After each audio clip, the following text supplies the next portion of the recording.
Hello or welcome everybody to Off the Rack. I'm Sal. And I'm Tiffany. Oh boy, we are doing a special live edition as we do every single Monday where we talk about comic books and comic book news. Welcome back to the show, everybody. Thanks for being here. We got a special guest for today's episode who will be here periodically throughout the episode. I'm very excited to have our own Ripley join us to the show. Thank you very much for stopping by, Ripley. She's happy. She's having a good time. She has a little Easter egg. You can kind of see her if you're looking. That's right. And yeah, we're doing the show. Eagle-eyed viewers can see Ripley. That's right. Before we get started, of course, we should do a little housekeeping for one thing. Obviously, we're not in the studio right now, or rather, I am. That's just for logistics. Yeah, because we're gonna record something else after this, and it's easier to do it this way. Exactly. And you know what, folks? You've been asking us to do it for a while since it happened. So I'm very excited to jump into that at some point or another, but we'll get to that later on. Heck yeah. But for now, yeah, we're talking about some comic books. Starting things off, sorry to say, tragically to say, Sam Kieth passed away on, I believe, the 15th of March. We got the news a couple days ago from his widow. And if you're not familiar, of course, Sam Kieth was the co-creator of Sandman and the creator of the Max, co-creator of the Max. He worked with William Mesner-Loebs on that, and of course a bevy of other works. You might know his work. You probably know his work from one thing or another, whether it's covers or his interiors or his Marvel Comics Presents work. He helped to redefine what people understood mainstream comics to look like. He was notoriously self-effacing and humble, to the point of really kind of like not taking credit for things that he absolutely deserved credit for. Yeah.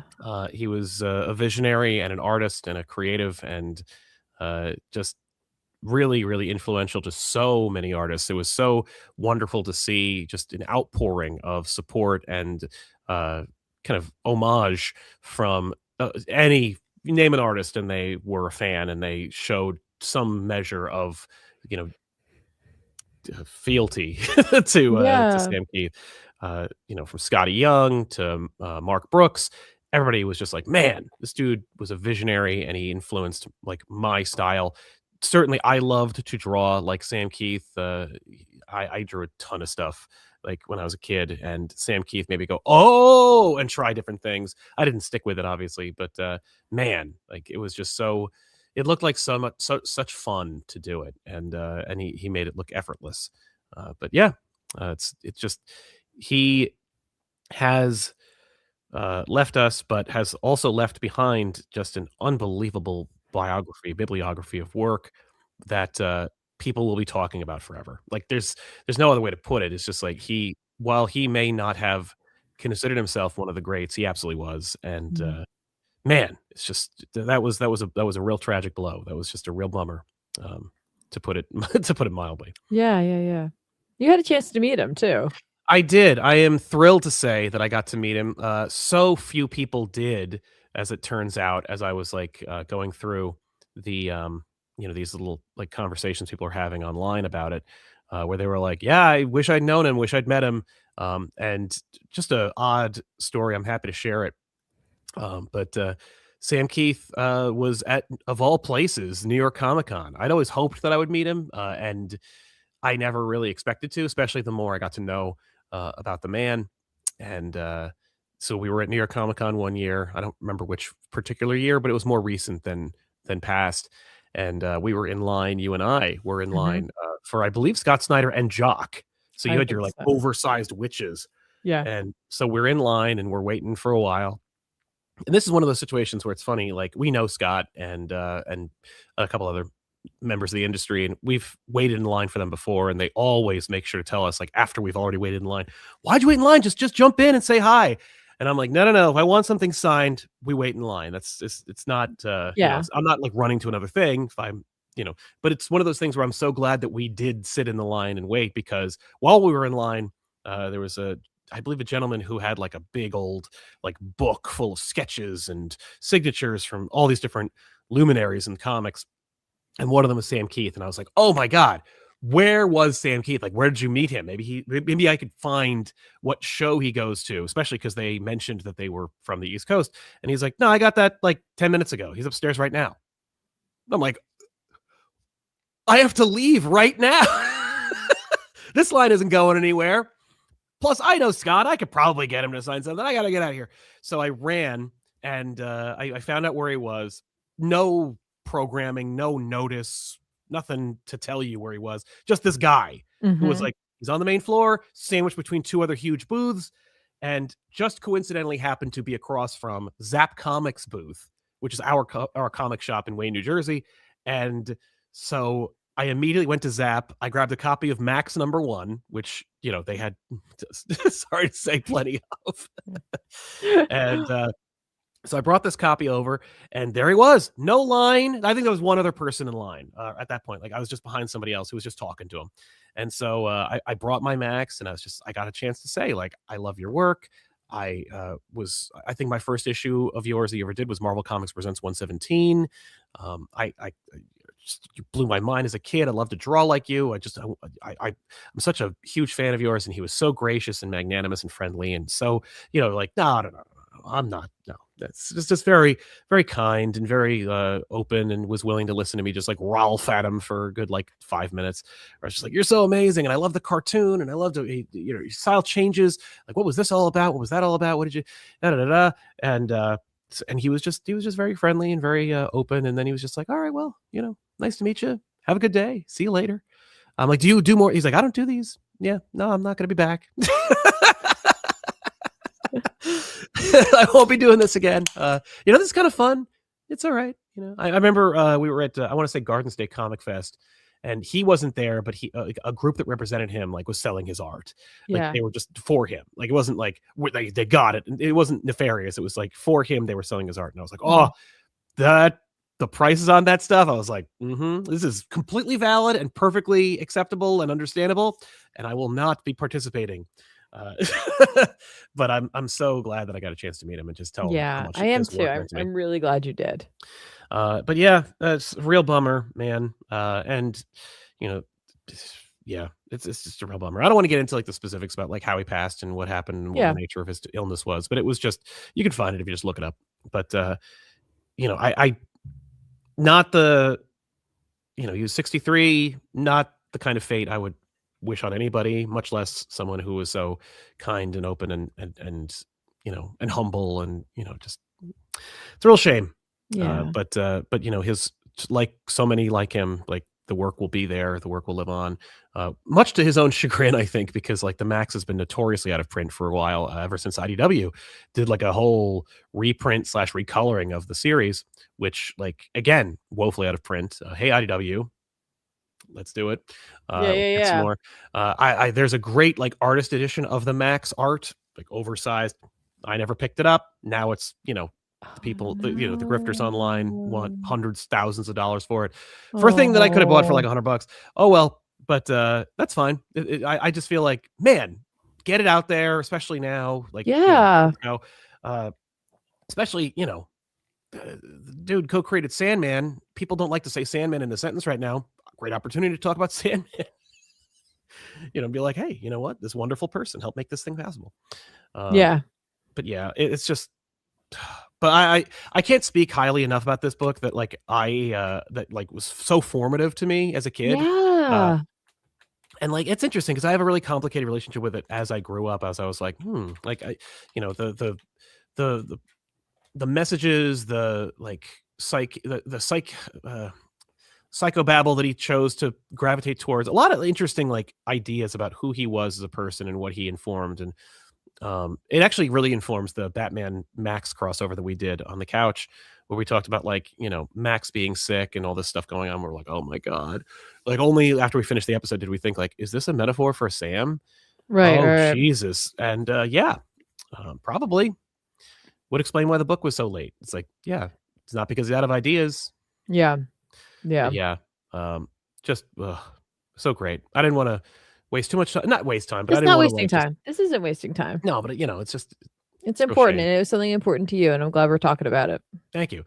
If you would like to check out the Max, honestly, like, I love the book. I think the book is phenomenal. I do think it goes kind of off the rails before it ends. Probably within Sure.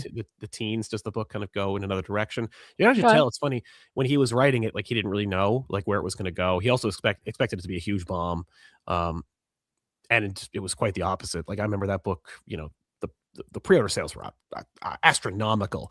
Todd immediately, Really? yeah, oh yeah, no, I believe issue 2 was like just hundreds of thousands of pre-orders for that book, but I Oh remember my Todd like gosh. scooped him up, made the Max figure. That figure is I see it like every toy show. There's always Yeah, yeah, one yeah, yeah. Max figure, and it's just I have probably 2 myself. I bought one when it came out, and I have another one because I lost that one.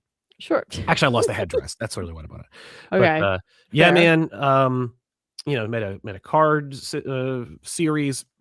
If you wanna know more about that, check out our episode of Back Issues on it. But the Max cartoon from MTV, hugely influential to so many people. I bet there were, like, a generation of people who know the Max from, you know, MTV's Oddities/Liquid Television, and look, the dude was a producer on that show. They just used his art. There was no model sheet for that series. It wasn't like, "This is what the Max looks like. This is what Julie looks like. Use these." No, because it was so deeply inconsistent from page to page, but in such a vibrant and celebratory way Yeah, that, yeah, yeah. it managed to channel, like, what it was like to read his books. And it's funny, I remember it, like, as a kid being, like, 1-to-1, but having gone back, because I bought, like, a DVD somewhere, I don't know where, Mhm. but don't worry about it.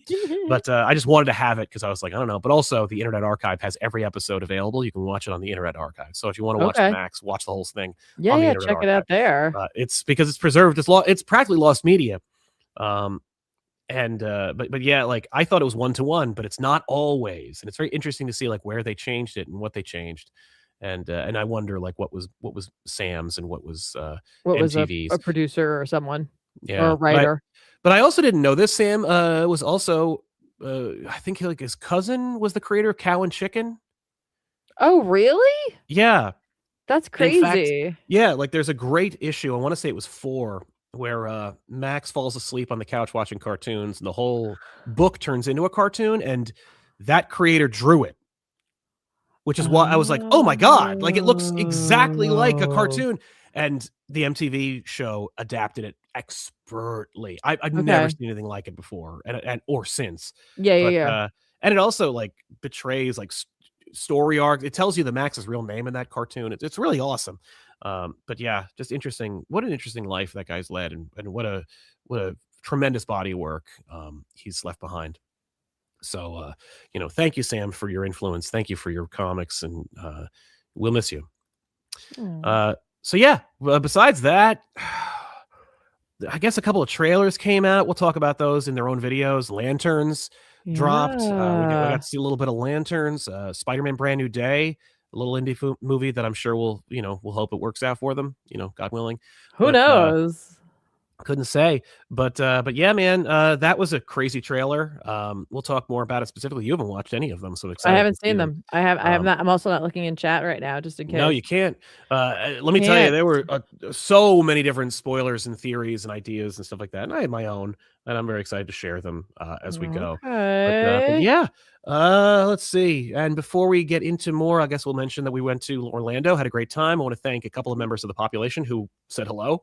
Yeah. Thanks for stopping us Yeah, and saying hi. that was awesome. It's very nice to see you. I love, when that happens. It's just it always, like, makes the day a little more surreal and cool, and I do appreciate you. We had a great time, despite, other hiccups and Yes. that befell us. The flight got canceled. We had to delay it, I think, over 24 hours. We were supposed to leave At 8 p.m. on 8:40 8:40 PM, and then we left on at Sunday, 6 6 AM a.m. on Tuesday. Yep, and on the way out the door, I sprained my ankle. Thought I broke it because I'd broken my left ankle about 20 years before. Yep. And so I knew what it But felt like. And but we were you just like, didn't. but I didn't. It's sprained. And so, yeah. And the swelling, it's been swelled, but the swelling's gone down. Yes. It's still a little bruised, but otherwise it's pretty much not back to normal, but it is Yeah. certainly better than it would have been if it had been broken like the other one. Yeah. No Yeah. cast, just No cast, and we still made it to the airport. still made it to the airport. That's right. But We made not a without the call. help of some wheelchairing. Mm-hmm. That was fun. Yeah, shout out to that guy at the airport who was like ready to go, and he was just like, as long as you can push it, you can have this. Because I immediately was like, wait, they have wheelchairs. I'm gonna find one. Yeah. And he gave it to me, and he showed me how to use it. Yep. Which apparently he did need to show you, because he was like, you know how to work one of these things? I'm like, yeah, you push it. And he's like, I thought he was being funny. He wasn't, because there's like a bar and you got to hold the bar up. I would have figured it out. Oh, yeah. I would have figured it out. Right. But I'm glad he just showed me. Wheeled you on through. Got you through TSA. Thank you to the TSA people who were working seemingly without pay. Yep. In order to make sure we all made it to our flights. So I appreciate that. You shouldn't have to work without getting paid. No one should. It's criminal. Yep. But yeah. Anyway, we're all good. And now we're here. I also got a cold while I was recuperating, which is great.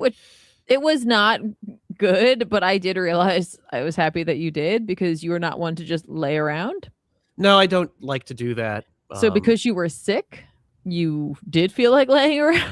Yeah. So I did. So I just stayed in bed with like ricing my foot, which is what you're supposed to do. Red ice, elevation, or compression and elevation. Yeah, that's it. And you did it. You compressed the crap out of it. I did. Thanks to your, you helped. I literally, every few minutes, be like, what are you doing? Stop doing that. Don't do that. Yeah. It's true. Yeah.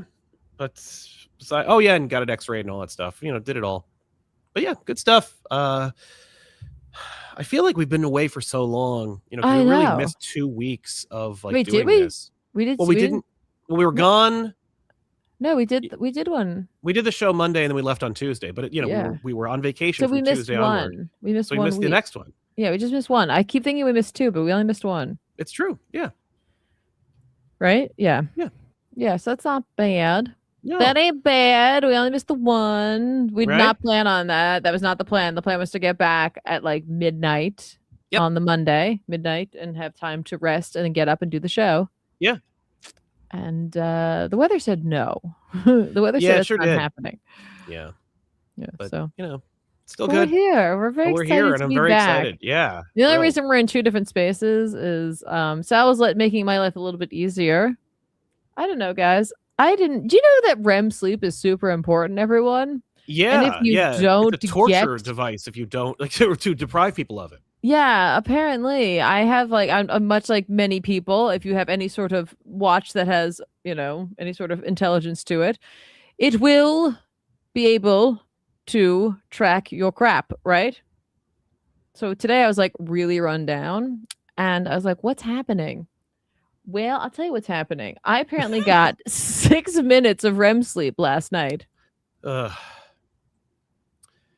still, you got I think 6 hours of sleep. Yeah. Yeah. 6 minutes of REM. Yeah. So, just forgive me for whatever I say today, or if I just stall out as I'm trying to come up with a word, because, Yeah. I don't know what that's all about. I was kind of stressed. Coming back, I don't do well transitioning from I'm on spring break to I'm back to work, because I'm oh my gosh, what the heck? What's going to happen? Am I ready? Probably not ready. So looking forward to going to bed tonight. It's going to be good. It's going to be so good. Someone caught that I've got Helen of Windhorn back here. You sure do. I do. Always. You can continue. Yes, always. You can continue talking. I'm just going to unpack it. I think there is I think there's a bigger new deluxe edition of Helen Windhorn, but you do have a beautiful. I do. I love my beautiful copy of it. Yeah. Yeah. We never got the other version, but this is a good one. It might be signed. I don't know. I don't remember. This is not the signed one. Okay, good. This is the touching one. This is the one for touching. Yes. I got you. This is the one I loan out. Right. This is my loaner copy. Naturally. Look at it. Behold its glory. Yeah. Actually, I love the movie. Sign on this. Really good. Yeah. We'll see how it goes. They really making a movie? No. Oh. But maybe. I mean, you never know. Who knows? After we'll see what happens with Warner Brothers. But right. In the meantime, I read a book. Let's talk about a book. Let's talk about comics. Yeah, dig this, gang. So here's how the show works. We talk about some news or our own personal lives, and then we jump into our reviews. We talk about comic books. And by the way, throughout the show, you can always support the show by using Super Chats. If you ask a question or comment, we'll read it here on the show after the fact. So what we're going to do is we're going to do our reviews, and you can feel free to chat it up in the chat live right now on Monday nights around 6:30 p.m. Eastern Standard Time. Those Super Chats will be collected into a little bowl that we're going to collect, a virtual one, if you will. And after we've discussed all of our books, we're going to do a book of the week. We're going to talk about whatever our favorite book was of this week, and then we'll read your Super Chats. And after all the Super Chats have been read and addressed and talked about, we will then recommend comics that are coming out this week that we think you should check out. So, and I'm looking forward to it. By the way, just a little tease for next week. Looks like Matt Rosenberg's going to stop by the show and talk about his own projects that are coming up, which I'm very excited to discuss. Heck yeah. Yeah, and if that's not enough, if that hasn't convinced you to like this video, subscribe to the channel, and click the bell for notifications so you know when we go live. We're going to be doing some trailer reactions. We're going to talk about that later. That's Lanterns and Spider-Man. And of course, we have a new podcast called No Comic Required, which is far from new. I think we're at 20 episodes, something like that. Most recent episode just dropped recently. It was just me and Jason talking about him going to Emerald City Comic-Con. And if you pay attention, you might learn a few things about making comic books yourselves. So check that out as well. A lot of stuff coming out on this channel, so don't discount it. It is the redheaded stepchild of the ComicPop umbrella, but it is still a child of the umbrella. Anyway, I read Superman Unlimited from Dan Slott and Lucas Meyer. Oh boy. Yes, that's right. Yes, it's exquisite. Yes. No, it's so the reason why I picked this up is because of the implication of the cover. What's it called? John Kent. Like, what's John Kent been doing? Because he ain't in the main Superman book, and I'm not reading Action, so I have no idea what he's up to there. I think he's on Titans, but I didn't read that either. But he is in this book, and so he fights his own apparently fourth dimensional impish demon who has been dogging him for, I don't know, the majority of this book, or at the very least, the majority of this arc.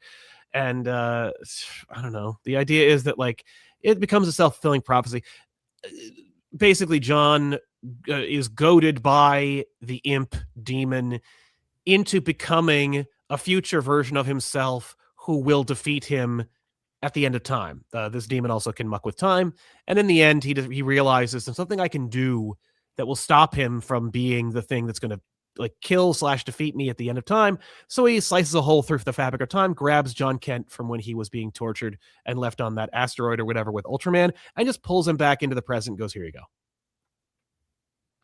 What? Yep. So the implication is that Dan Slott is bringing back John Kent.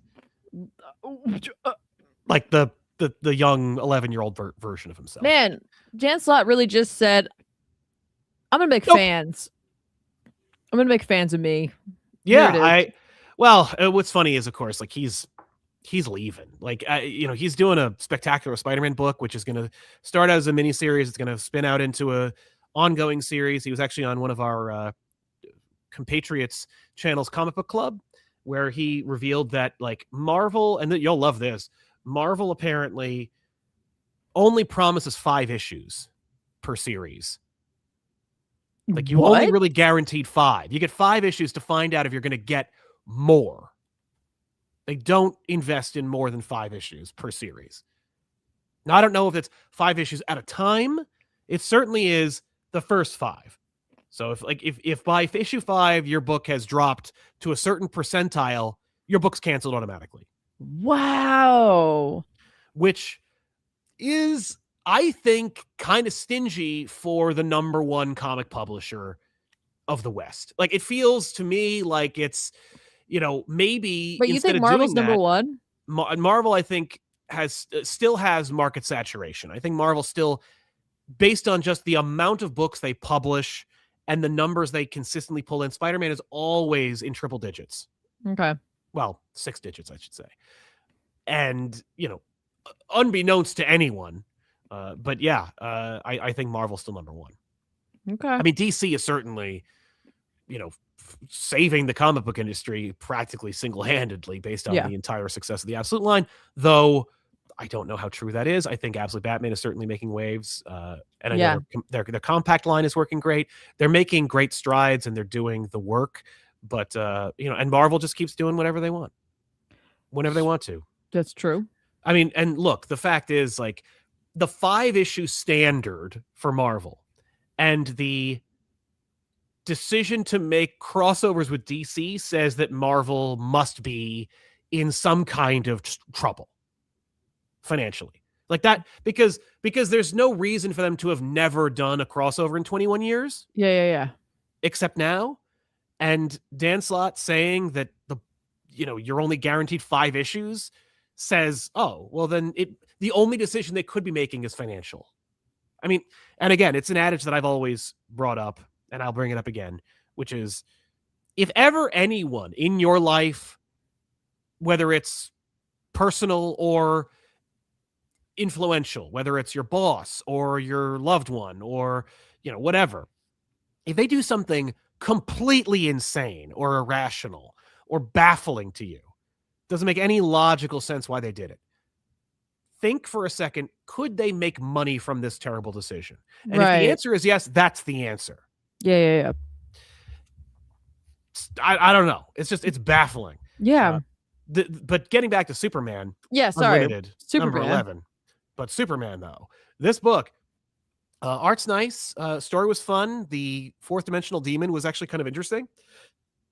The 90s inspired, like, Tomorrow Man costume, I kind of dig. A little hacky how he puts it together, but it's not in any way contradictory to what you'd expect from, like, this kind of book from Dan Slott, from anybody. It's not in any way like amateur hour. It certainly felt like a Mark Waid type comic book.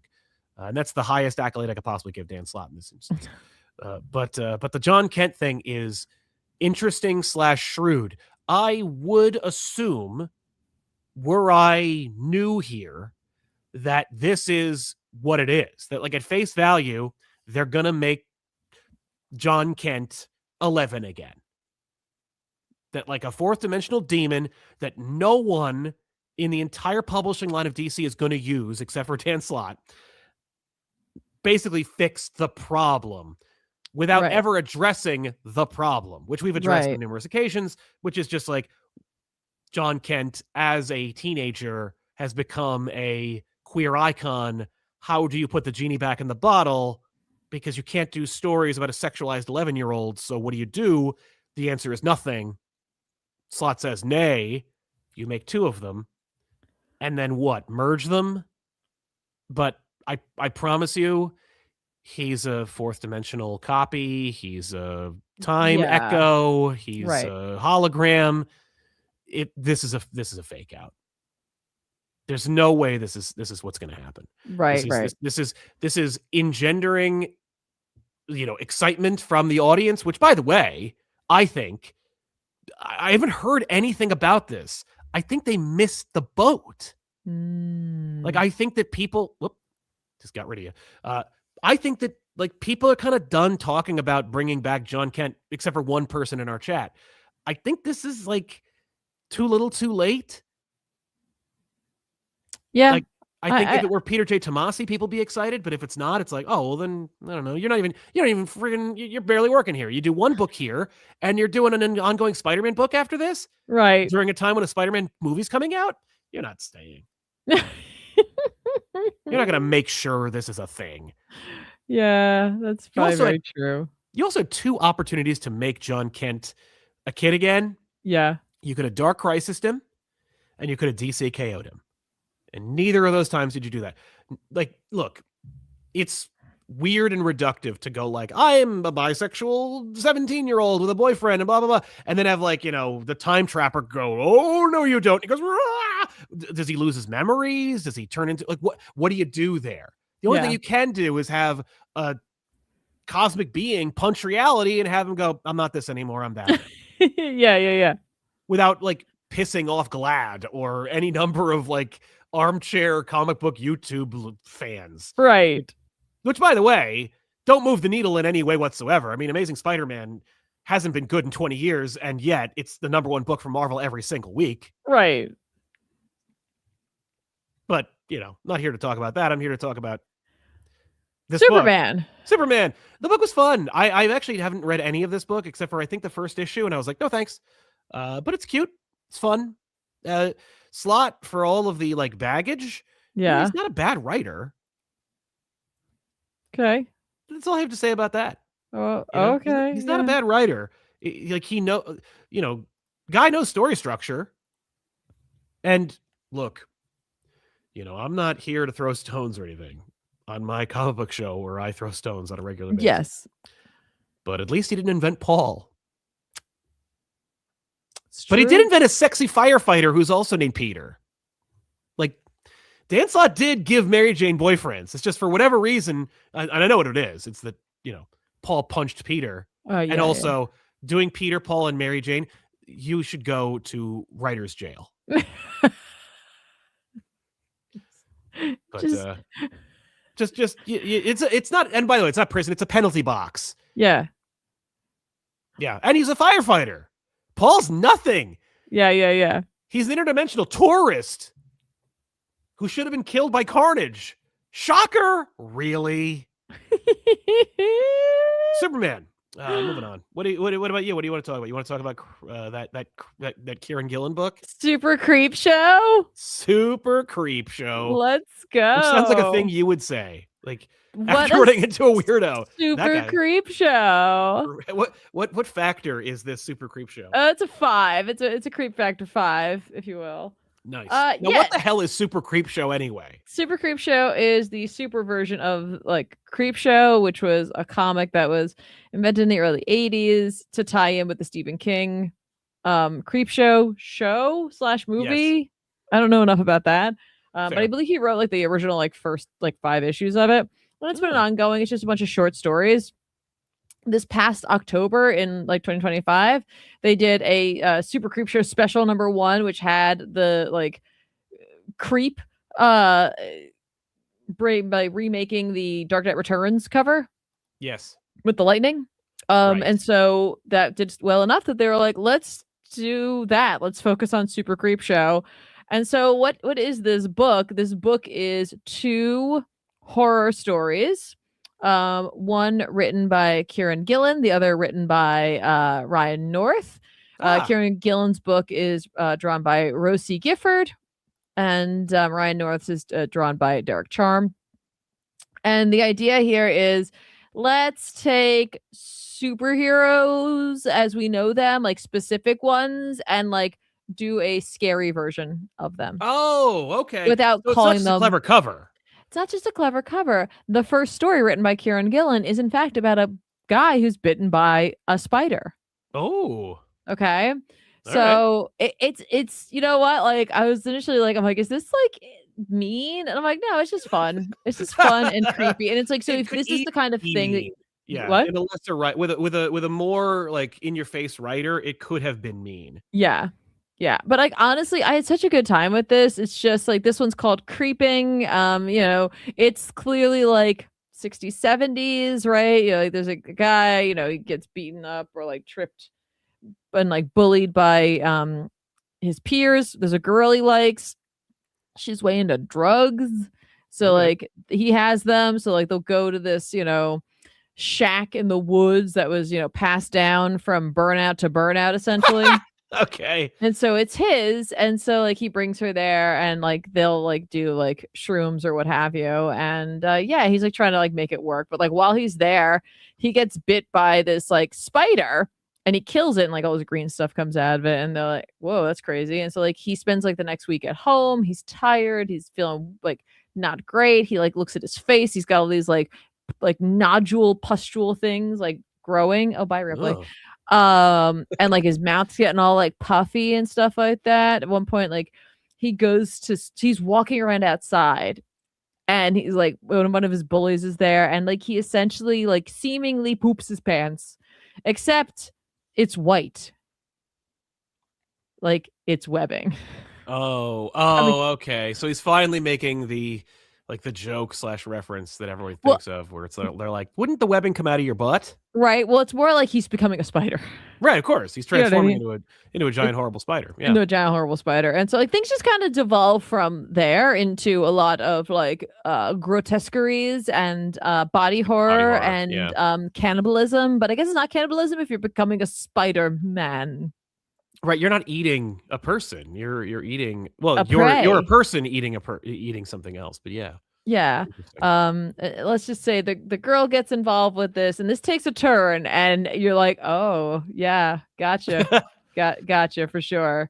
Great Right. stuff. Creepy, really well drawn. Love the art in it. I don't know this artist at all. Yeah. But I'm looking forward to hopefully seeing some more from them. I really like it. They did a really nice job on it. And the Ryan North one is a Flash take. It's a speedster. And how horribly wrong that all goes. That one, like the spider one was like, ooh, that's really creepy. I will say the Flash one, I think it's just the content of it because the art in this is much more like stylized, like, you know, cartoony, Archie-ish. Okay. So there's less of that like sort of body horror, whereas the first one was much more like it is dark, the art is dark. But the Speed Freak one, the content of that story, it definitely like got under my skin a little bit more. Which is honestly a little bit of a pun based on an event that happens in this book. You know, it's a guy and a girl, you know, they're young, they're in high school. You know, they're talking about like what's their nerds, like what superpower would be best, blah blah blah, and he's like, it's speed, obviously, because like speed's. I'm like, it's Ethan. Okay, got it. But they're like, you know, like if I had powers, I would be like better than everyone. Like I would be better than people. I would like, you know, I would, you know, be nicer to like everyone. I'd help people out, blah blah blah blah, right? Because like they get bullied and such. There's a lot of bullying going on here. And needless to say, like he wakes up, there's a random ring under his pillow, and he puts it on, and he's super fast. And then things go very awry, very fast. Because the idea of being, if you were fast like the Flash, it would be a nightmare. Yeah, and it becomes a nightmare for more than one person. Yeah. It is wild. This book is like crazy, and I really like it. Like I was like, oh, okay, like when I first read it, but like I've been thinking about it since I read it. I'm looking forward to the next issue of this, where it'll be 2 new creative teams. I'm really right now, I feel like I'm feeling the like horror anthology switch up the creative teams. Yeah. There's something about that really appeals to me. Yeah, you're enjoying the IDW series. I am. Twilight Zone. Yes. So I think the next 2, I think one's written by Jerry Duggan, maybe, and the other one's by Marv Wolfman. Yes, I remember you saying that. Yeah, and it looks like we're gonna be doing a Batman for sure. Okay. So it says the next 2 super stories are gonna be the Creepshow 2-in-1 and Be Careful What You Wish For. Nice. Oh. So I'm interested. I'm in. This is very much up my alley. It's just fun, the idea of calling it Super Creepshow and then just taking the idea of superheroes that you know without calling them out specifically, so you can get around that, right. and delving into an alternate history or origin for them where it becomes like horrifying and scary. So good stuff, right? Yeah. And by the way, I should point out that Ryan North, of course, is going to be taking over for the Flash coming up. So right, preparing for the role. Oh yeah. Getting a little get darkness out of the way so we can go exactly. So it's a little less like horrifying. Yeah, that's fair. Well, switching gears a little bit, you know, I don't want to jump too quickly into, of course, Next Level, which launched this past week. Instead, why don't we talk a little bit about this book here that I read called Wade Wilson Deadpool #2. Oh, this guy, I read the first issue. I was like, you know what? I'm really taken by the covers. This is a similar cover. Yeah, it's a similar cover to the last one where it was kind of like a downward or upward shot, a very like odd but like specific image of Deadpool's like masked face. This is art by Jeff Shaw with writing by Benjamin Percy. The idea, of course, from this original series was that Wade has done something horrible with respect to his daughter. He's looking to atone, or at the very least be punished. So he was taking jobs that would so he's going to Silent Hill. Got it.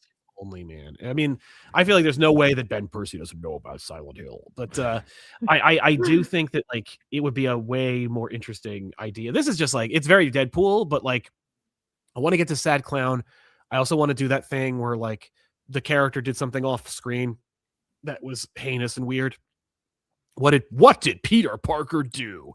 Right. But in this case, what did Wade Wilson do?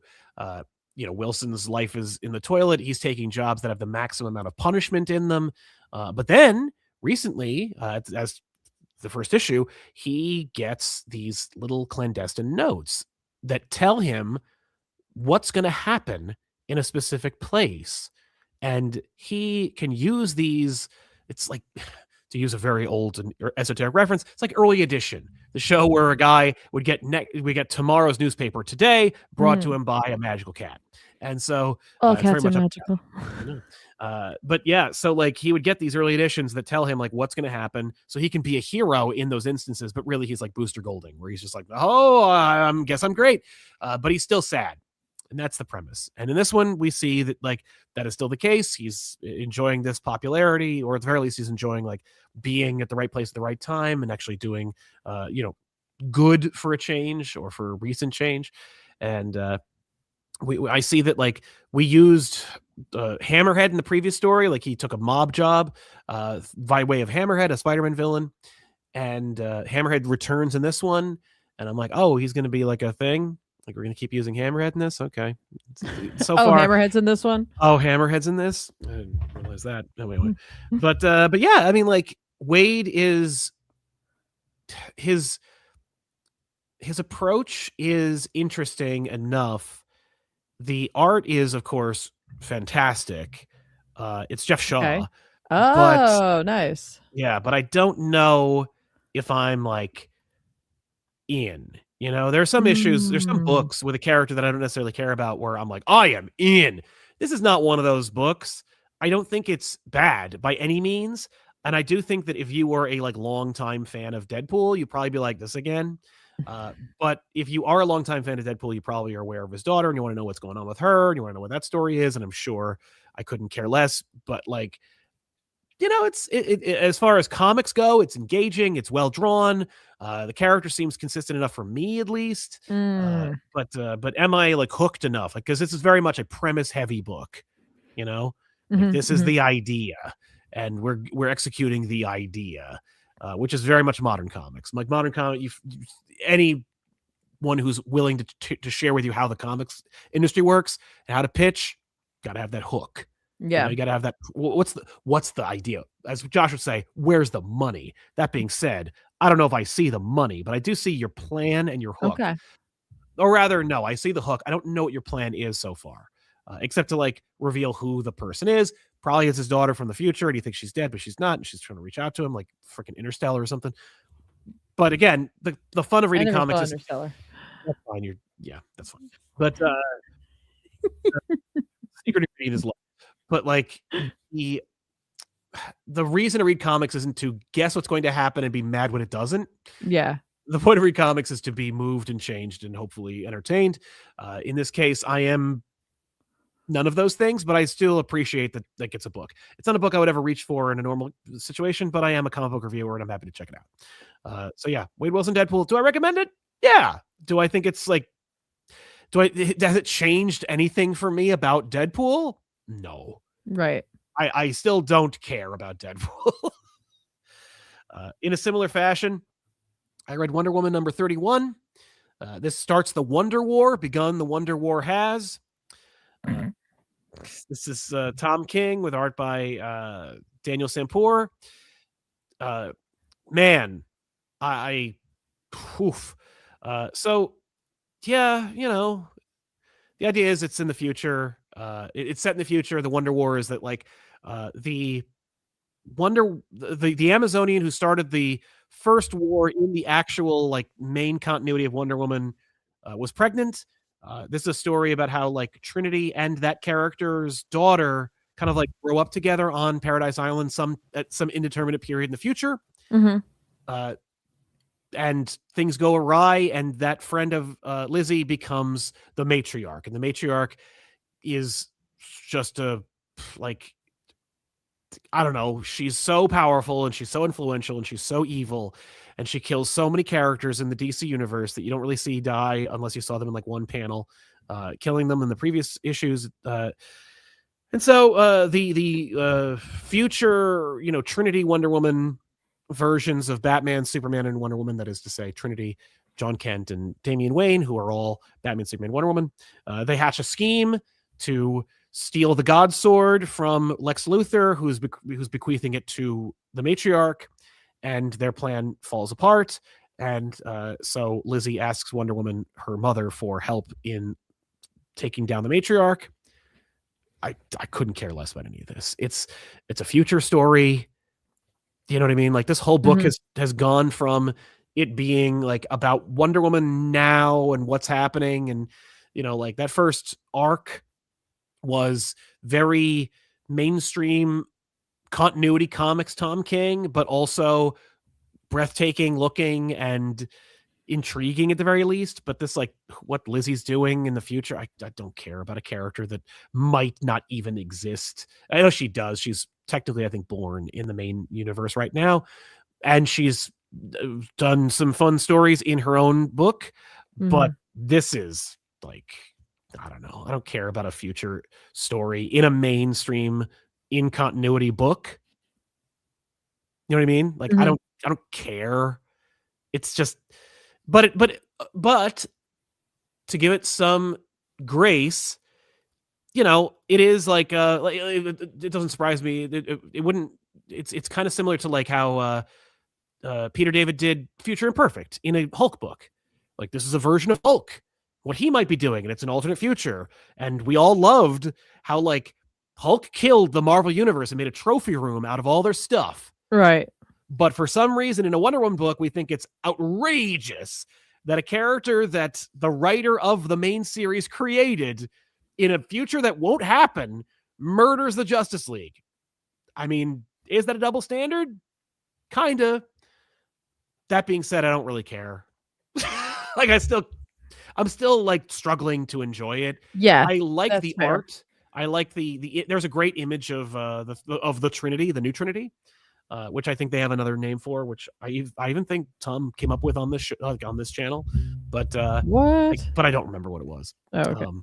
But yeah, it's like there's some fun images, and it's like, oh, Eve, crazy stuff is happening. But there's a reason I've read like 12 issues of this 31 issue series. Right. So no thanks.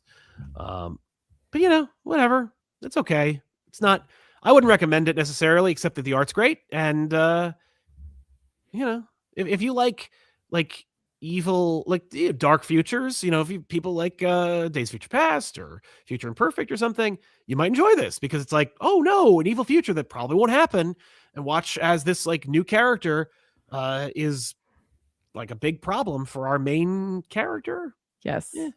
All right. Whatever. I saw in the back of one of the issues the design for the matriarch. I like her look. It's fun. It's a fun look. It is a fun look. Yeah, I don't dislike it. That's all I can say about it, though. Okay. Fair. Yeah. Hey. Yes. Did you read Ultimate Wolverine? Yo, I did. Did you? Yes. Yo, Ultimate Wolverine, baby. This book is so good looking. Yeah. And frustrating, because it just continues to be a book about how like the Rasputins suck. Yeah. And it's like they've sucked since Krakoa or before that. I mean, not all the Rasputins sucked during Krakoa. Magic didn't. Magic got pulled into it this time around. Well, and honestly, Colossus going to be a Rasputin. That's like direct. That's true. I mean, like, Colossus didn't suck. He was under the influence of the one that sucked. So admittedly, this book is like, but what if they all actually sucked, except for the one who didn't suck? Right. Yes, that's true. Because Mikhail in this universe doesn't suck. It's a little reversal. Hey, and that's that. You know what? That is keep your Rasputin straight, sir. Come on. Fair enough. But yeah, man. So this is by the usual team: Chris Condon, Alessandro Cappuccio. Wolverine and Jean go through a wasteland, slice and dice. Wolverine gets taken over. She saves him. And they decide they need to keep doing the thing that they're going to do. Like, it feels like not a filler. Like, it just feels like, boy, a lot of the Ultimate books kind of feel like they're going at a breakneck speed, because they're like, well, crap, we're canceled. I got to move on. Meanwhile, this book is just like taking a leisurely stroll through the woods. Well, they're only on issue 15, so seemingly the book is over. Like, there's no way this book's going to go to 24. Why not? What if he was promised? I don't think so. If I could skip ahead a little bit, the next issue is the last issue of the series. Well, there's that too. Oh my god! I don't know why you think that's so funny. I mean, like, I could see this ending the next issue. You know what? It hasn't, like, I've been off this book for a while. I read this one and I'm like, I kind of appreciate the, taking the space and just exploring it. Yeah. But I'm like, because at the end of the day, you look at like what they're trying to accomplish. And it's like, kill that person over there. Yeah. That's what Wolverine wants to do. Yeah. He's like, let's just do that. I hope he does. Right, me too. It's not like what Camp's doing at Ultimates, where it's like, oh, that's really complicated. I hope you can pull it off. Like, this is like, I need 3 series to make it happen. But it's like, oh no. Yeah. Okay. I like this issue, but I like most of the issues. Like, we give it, like, we're giving it a little breathing room before it ends. We're building up a little bit more of Illyana's background. We are confirming what we know, her connection to Limbo, her connection to Belasco, like the whole thing. Here's what is funny. I was like, I literally have to go back. I was like, did she have a soul sword before this? I didn't know. Did you find that out? Because I know she has one in the main continuity, but yeah. Yeah, obviously she has it in main continuity. I just remember her having it here, and if she didn't, I kind of hope she didn't, because I love the idea of her coming back to Belasco to reclaim the part of the power that he siphoned off, and it is the soul sword. I'm like, that's great. Yeah, that's true. I remember images of her holding a very intricate sword. I know. So I'm just like, I don't know if that's, I don't think that's what they did. And I agree with that, because it's like in my head, I can see that, but I want it to be so badly that like she powers up with this, basically. Like, here's your big weapon. Here we go. Like, but I don't necessarily know if that's what they did. But regardless, like, I appreciate they're like, we kind of got to know Colossus a little bit. Obviously, we didn't really get a chance to know Mikhail, but like Illyana, like, people care about her a lot. She's a great design. I'm like impressed with the idea of just shoving those things in her head. She looks great. Like, what is this version of Illyana up to? Like, she's always had a rough time of it. And even in this universe, she still had a rough time of it, but like in a different way, right? Yeah. I was hoping that they were going to go Darkchild with her, because that was clearly the implication, but like they were like, no, we're not going to, because he calls her child. He's like, child. And I'm like, oh, like Darkchild. What she's going to become. We don't know what she's going to look like. I mean, like, they very much specifically show Belasco looking like a demon. He's got the cloven feet. Yes. And so I am wondering, now that she's reclaimed this power, if we won't get that. That's fair. Because wouldn't that be amazing to see Darkchild versus Wolverine? Oh, I think that'd be awesome. Right? 100%. So yeah, the real, of course, triumph of the book is Cappuccio's art, which is, I agree, as always, impeccable. Yeah. First of all, phenomenal cover, and great interiors. Just great big moments that I really enjoyed. Yeah, I particularly love Belasco sitting on his throne. I don't know. There's something about those panels. I just kept going back to them. Yeah, they're fun. Looks fun. Like looks good. I love this idea that, like, Wolverine, clearly all he cares about is not being taken over again, and then something happens in this, so it's a little bit different, where he is like, he loses himself once again, and I love Phoenix's way of like dealing with it. She's like, okay, I got one move left to burn him. just burn it all down and see what grows back. I don't know. Yeah. But yeah, I also love that it's like, it's actually pretty smart on Condon's like side of things, where it's just like, how would they find out that she's in limbo? Right. Well, Wolverine gets a peek. Uh-huh. So it's like, no, Wolverine died. Right. From this and then came back. That's such a smart move. Yeah. Because it's also like, you could have done that story in any continuity. The idea of like Wolverine getting possessed and there's nothing you can do about it besides kill him. And so they like put him in a cocoon and murder and, burn it out of him. Yeah. But to make it also like he gets a glimpse of the other side, and that's how he like tracks down his quarry. It's like, that's such a cool idea. Like, what a wonderful opportunity Condon has been given to just like do whatever the hell he wants. Have fun, have a good time, just really enjoy himself. It's like, if the universe is over anyway, just go for it. Obviously, they're like, you can play with this character, it's all yours. Like, do whatever you want with them. Yeah. But I'm enjoying the storyline. Again, like, out of all of them, this felt the most like its origins, where it came from, with minor left turns versus right turns, you know what I mean? Just like, oh, instead of this, Wolverine still feels like Wolverine from a different place. Yeah, it but I feels think very that's much like Wolverine. He's it even does. talking like Wolverine, like right? Like, it's weird because obviously for a lot of people, I'd be like, if you're just trying to get yourself, if you're just reading main Marvel and you want to try this, you haven't tried it yet, most people are going to say go for Spider-Man. There's something about this where I'm like, go for Wolverine. If you know Wolverine is completely untethered to any baggage or even like ultimate stuff outside of like, although I think you see more of the ultimate universe as it actually is through Wolverine than you ever do in Spider-Man. Yeah, but I think it's a really great introduction. You know, I feel like it's a good foothold where it's just like, oh wait, this is different, but I feel safe in the same. And then it's like after that, you know, pick up Spider-Man, pick up Black Panther, you know, maybe go for X-Men. And then if you're like, I really care about the overall story of the Ultimate Universe, and you pick up Ultimates, right? Like, I feel like that there is like a way for you to get your foothold in here, but like Wolverine, even for people who are like, I'm not really interested in what's going on in the Ultimate Universe, Wolverine's still a very safe read. It is tied to it, but not really. 100%.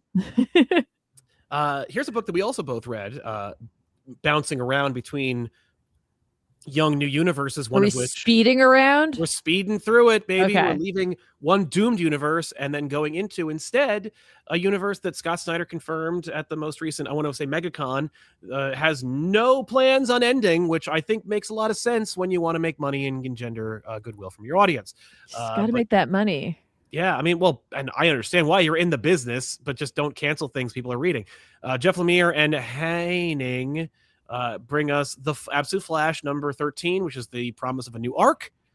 We see Wally at the, Dibney, I don't know, what do you call it? Like home? But the Dibney Youth Mission. It's called the Dibney Youth Mission. With Linda, and we get to flesh out more of who Linda is, and I like that a lot. Me too. She's also like, okay, so you're the Flash. Let's do this. Let's enjoy this. Let's play with it. Also, tell me about the monkey. What's going on with him? She's really interested in the monkey. Well, who isn't? That was such a powerful image. Like the promise of Flash being like running around with a psychic, tiny green monkey is awesome. Well, yeah, I mean, red and green are complementary colors. Exactly. But robbed us of it after like what 10 issues is a crime. But yeah, it's mostly just Linda kind of giving Wally better ideas than Wally's capable of coming up with on his own. Yep. And so they go back to the project and they check things out and they run into a peck of trouble themselves.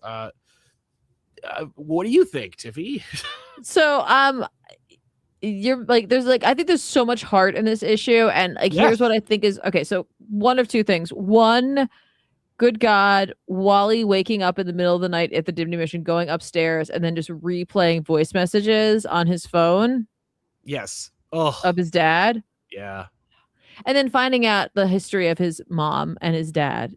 And like in this issue, really explaining why Wally had such an issue with his dad at the start of this book. Yes. Right. Really great. What I like about this and what I want to make the connection to Absolute Superman is that this feels like, much like with Superman, we went through a whole lot. With Flash, I think more people had enjoyed themselves than they did. Some folks did really struggle with early Absolute Superman. Yes. But like this feels like this is the book. This is the heart of the character. The character has come through the other side of their origin and is now the character. Now, doesn't mean that they're not going to have a lot of growth, but like this is the Flash now. Wally is the Flash, and Wally is, figuring out what that means and what that looks like, and, who his characters are going to be that surround him, who his family is going to be, who his rogues gallery is going to be. Like, we're going to be experiencing that. But like, this feels like that moment in Absolute Superman where it was just like, oh my gosh, there's Superman. Like, there's Absolute Superman. Yeah. And like, it felt like this issue for me was like, there he is. There, I mean, like we saw him doing heroics last time, just like with Absolute Superman, but this feels like we're like, all right, got it. Let's tell some Wally stories, because there is part of me, and you're more of the expert on this topic than I am, but there is part of me that felt like Linda and Wally in this reminded me of a young Mary Jane and Peter Parker. Yeah, absolutely. Oh no, I got real MJ Peter vibes from this pairing, and it's basically just look at this healthy, fun to read couple. Yeah. So that's fun, and just will remind you of things that you know of in the same genre. And I'm like, yeah, hey, it's Pete and MJ, or whoever. Also, it reminds me of Wally and Linda, at the very least, in terms of like a partner for our hero who makes them feel safe. Yeah, that's what I really liked about it. Yes. I agree. Yeah. What did you think about it?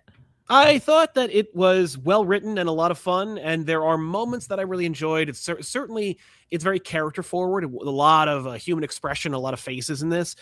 Didn't love the art overall. I think that like this is one of the most visually inconsistent Absolute books on the shelves, bar none, because the main original artist has not been on it the longest out of anyone. Yeah. And it's not like where Absolute Batman or I think Wonder Woman got annuals where it's like, oh, anyone could draw it. Or it's like, oh, we got Danny Warren Johnson to do it. Like those are outliers and exceptions. Flash has been, I think, harmed by the visual inconsistency that has been dogging the book since its inception. Especially because I remember the announcement of the Absolute Universe at, I want to say, San Diego Comic-Con. And after like all the Batman and Superman and Wonder Woman stuff, they were like, and also look at this. And it was just Robles like double page splash of Wally like freaking out. Yeah. It was so well received, and there was such a strong connection and reaction to it. And of course, this like beautiful blend of like of lettering and graphic art alongside like traditional, it just gave the book an immediate identifiable identity. It doesn't have that anymore. Like, and when Robles comes in, it doesn't feel like a homecoming because he's never really been there long enough for it to feel like that. So instead, Absolute Flash, just a book.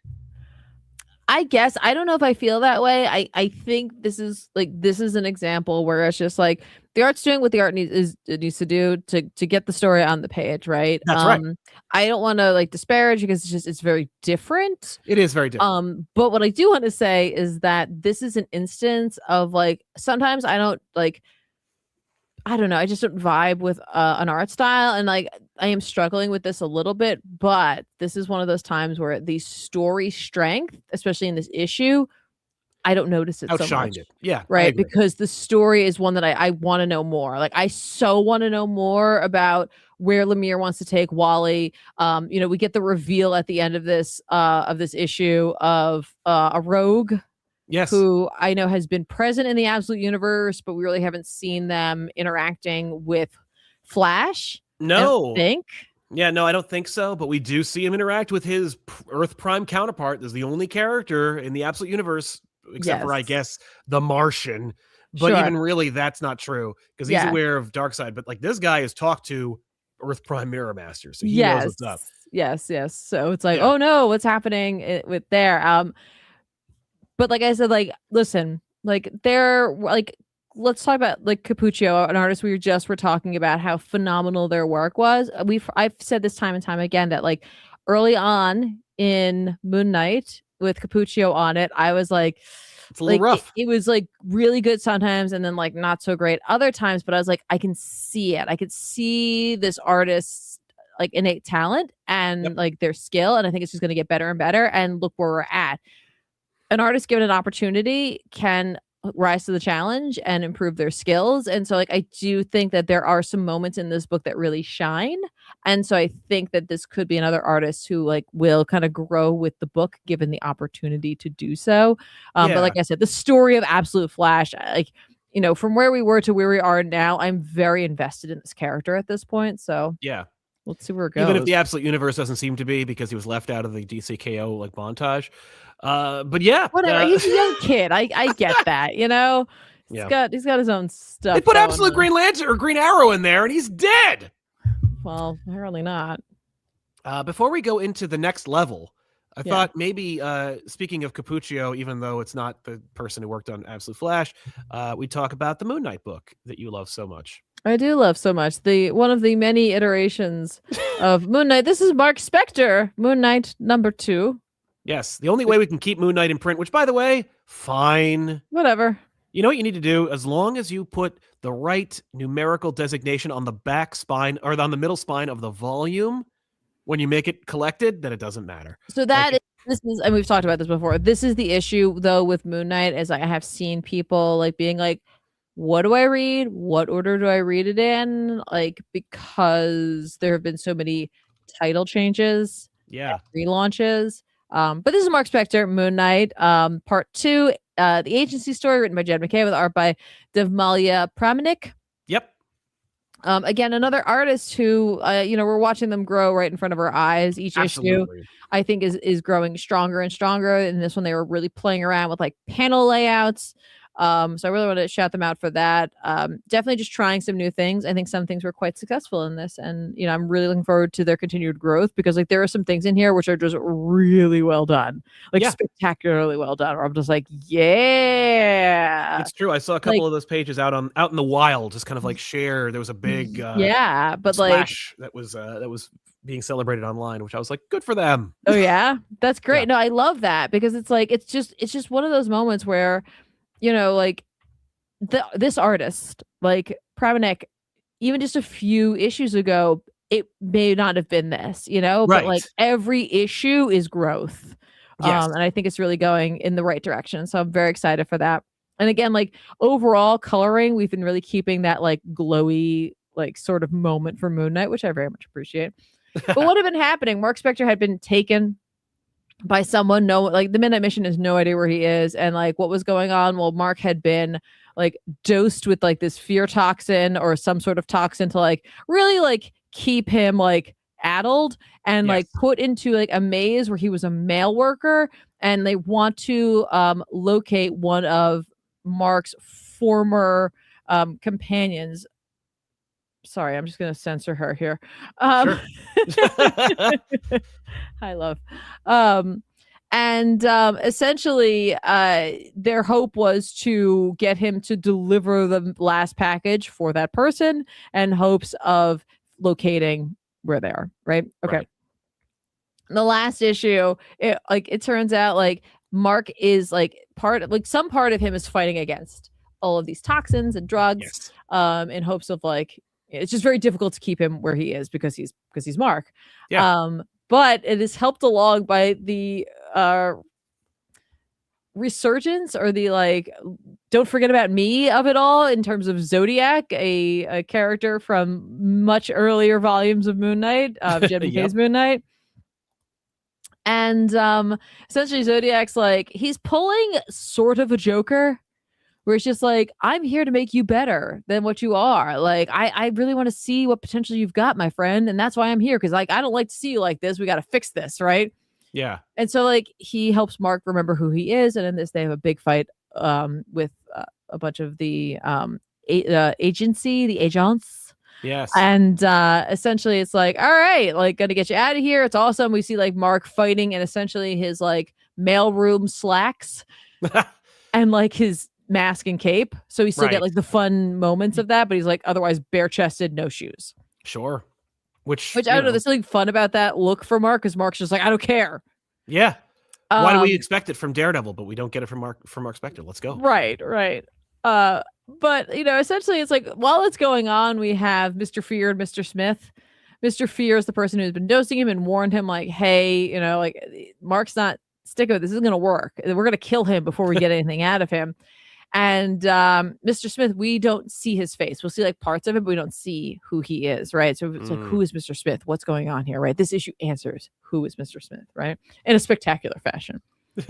And so like, they see that like Moon Knight is back, and essentially Mr. Fear's like, okay, I have to go. We have to leave.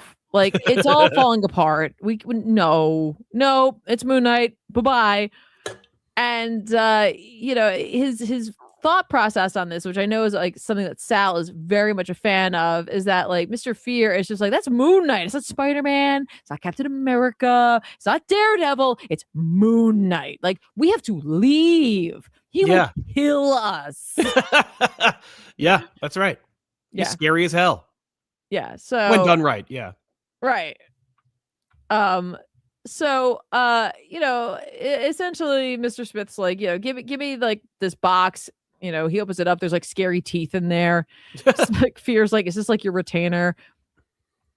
And so like we're gonna get that reveal. Like, who is that? Meanwhile, as like we're getting this very dramatic reveal as to who Mr. Smith is, we get like a background on him. We get like, like just like, what does Jed MacKay remember about this character? Because this is not a new character, this is a character.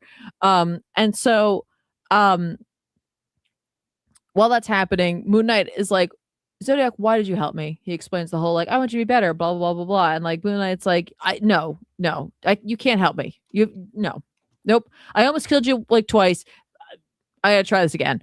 And so like Zodiac like has a plan in place for that. He like triggers an explosion. The two of them kind of tumble, and he's just like, all right, anyway, listen, I gotta go, Moon Knight, but you should go see Mr. Smith. Deal with that. So eventually Smith and Moon Knight run into one another, and it's revealed that Mr. Smith is actually Bushman. Oh, okay. Right? Yeah. And, there is a bit of history between character Moon Knight and the character named Bushman. Yeah. Yeah. As a Charlie Houston Moon Knight fan, I'm like, yes, I know exactly what's happening. Yeah. And Bushman is like, here's what's going to happen. Like, I'm going to talk to you the only way you know how to communicate, and that's via like violence and pain. And you're going to tell me where Frenchie is, and that's how it's going to go. Meanwhile, Zodiac went and got in the like control booth and is like, okay, this is boring. So here's what we're going to do. I'm going to seal you guys into the room that you're in right now, and I'm going to just pump it full of fear gas, right? Because here's the thing, Moon Knight. Bushman is not your arch enemy. I'm your arch enemy. Zodiac, baby. So move over. He's like, so here's what I want to see happen. I want you to replay one of your greatest hits, one of my favorite moments in Moon Knight history, because Zodiac is nothing if not a fan. He's like, it's the point where you hit rock bottom. He's like, I want you to cut off his face again. And I'm like, I love when they're just like, oh no, Moon Knight's gonna cut off. Like that's like the one thing he'll never escape, which I'm fine with that. Yeah. Yes, because someone else mentioned that. He's like, oh, he got somebody's face like in another issue. So Jed MacKay's just been waiting for an opportunity to bring up the face cutting off. So interested to see where this is gonna go. I don't know. I love the idea of Zodiac being this like chaos goblin that's like taxing Moon Knight. Really enjoy that. Again, we're watching as Jed MacKay is balancing like new and old like characters he's brought to the table, historical characters for Moon Knight. We know that Jed MacKay is a big Moon Knight fan. So let's see what happens. I think Moon Knight's been a lot of growth. I don't think we're going to see someone's face being cut off, but who am I to say? I'm not Jed MacKay. You're probably not. We've already referenced it. We're not going to do it again. Exactly.